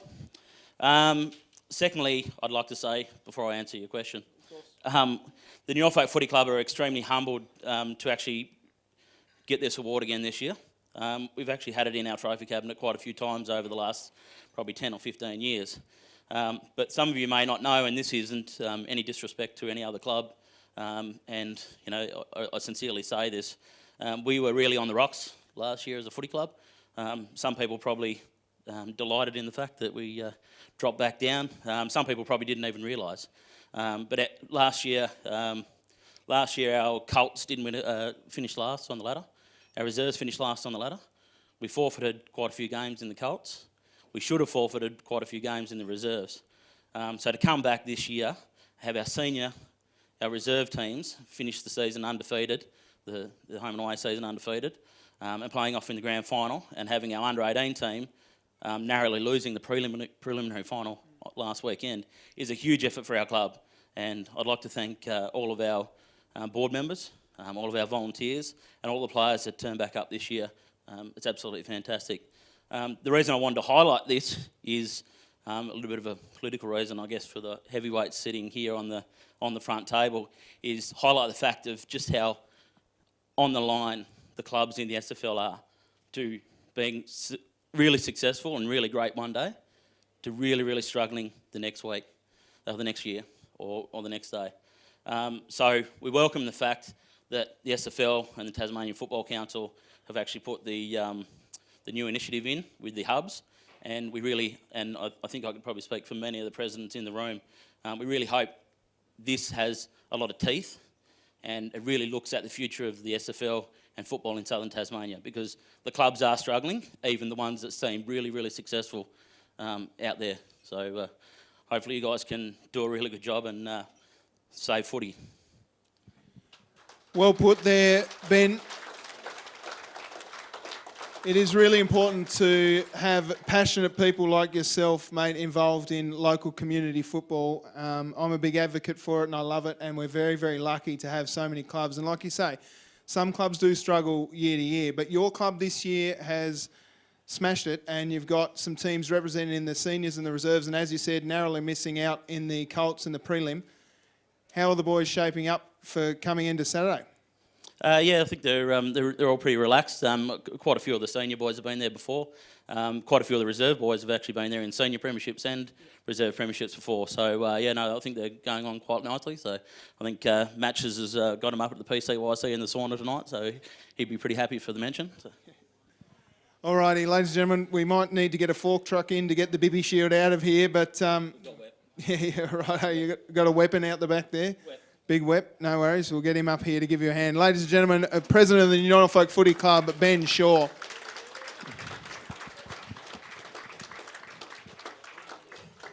Well, that's it from me. I'd like to thank you again very much for the opportunity to present the William Leitch Medal for 2017. It's been a terrific year in the SFL, and as Ben mentioned, there are some footy clubs out there that are struggling, but I'm sure they'll come back in 2018 bigger and better than ever. Please come along on Saturday to the North Hobart Oval. It's the Colts with the Southern Storm versus Hobart, the SFLW South East Suns versus Lindisfarne. The reserves, it's Lindisfarne and New Norfolk, and then the seniors, Lindisfarne and New Norfolk. We will be streaming it live on Duff TV if you can't get along. But I would like to ask the operations manager of the SFL, Tony Gibson, to come up and have the final word. Thank you very much, ladies and gentlemen. Thanks, Tubes. I'd just like to thank everyone for coming along this evening to the SFL William Leitch Medal Count and Awards evening. I'd just like to pay a couple of tributes for this evening. Firstly, I'd like to start with the coaches of the SFL rep team back in May. Special thanks to Sam Coetzee, who coached the Colts team, and also to David Hutt and Daniel Willing, who jointly coached the senior team. Thanks, guys, for putting in your time and effort and assisting the players on the day.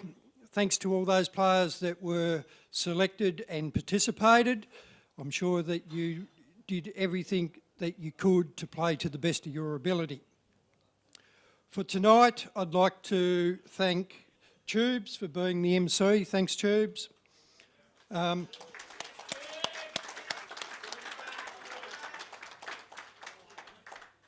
Also like to acknowledge David Banks for his call. Banksy's been around football for a long time, so thanks, David. My colleague Mick Arnold. I think this is the third year in a row now that Mick's put together the presentation for the SFL William Leitch Night. Fantastic job, Mick, with your PowerPoint presentation. I know that a lot of hours go into bringing this presentation together, so thanks very much. Duff TV, thanks for your live stream tonight and your presence this coming weekend on Grand Final Day, and your support crew.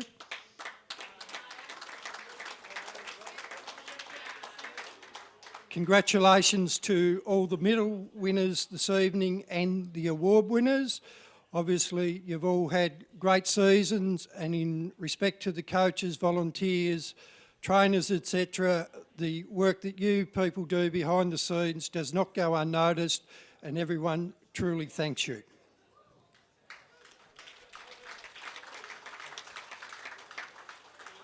I'd also just like to say thank you to the Glenorchy District Football Club for being the host venue tonight. Thank you, team down the back down there.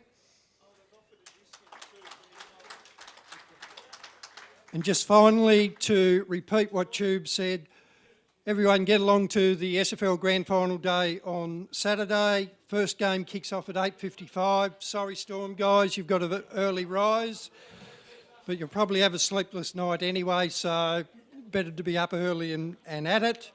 So gates open, 8:55. Enjoy your day at the footy on Saturday. Thank you, your community, your football from the SFL. Drive safely home.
Well, that is it. The William Leitch Medal count has been completed, and the winner was Troy Cunliffe from Lindisfarne Footy Club. Shoes, what were the highlights for you tonight? Mate, it's just been a great night. I like the representation from every single club here. It's great to see people involved in their community. The volunteer award for me was a big one.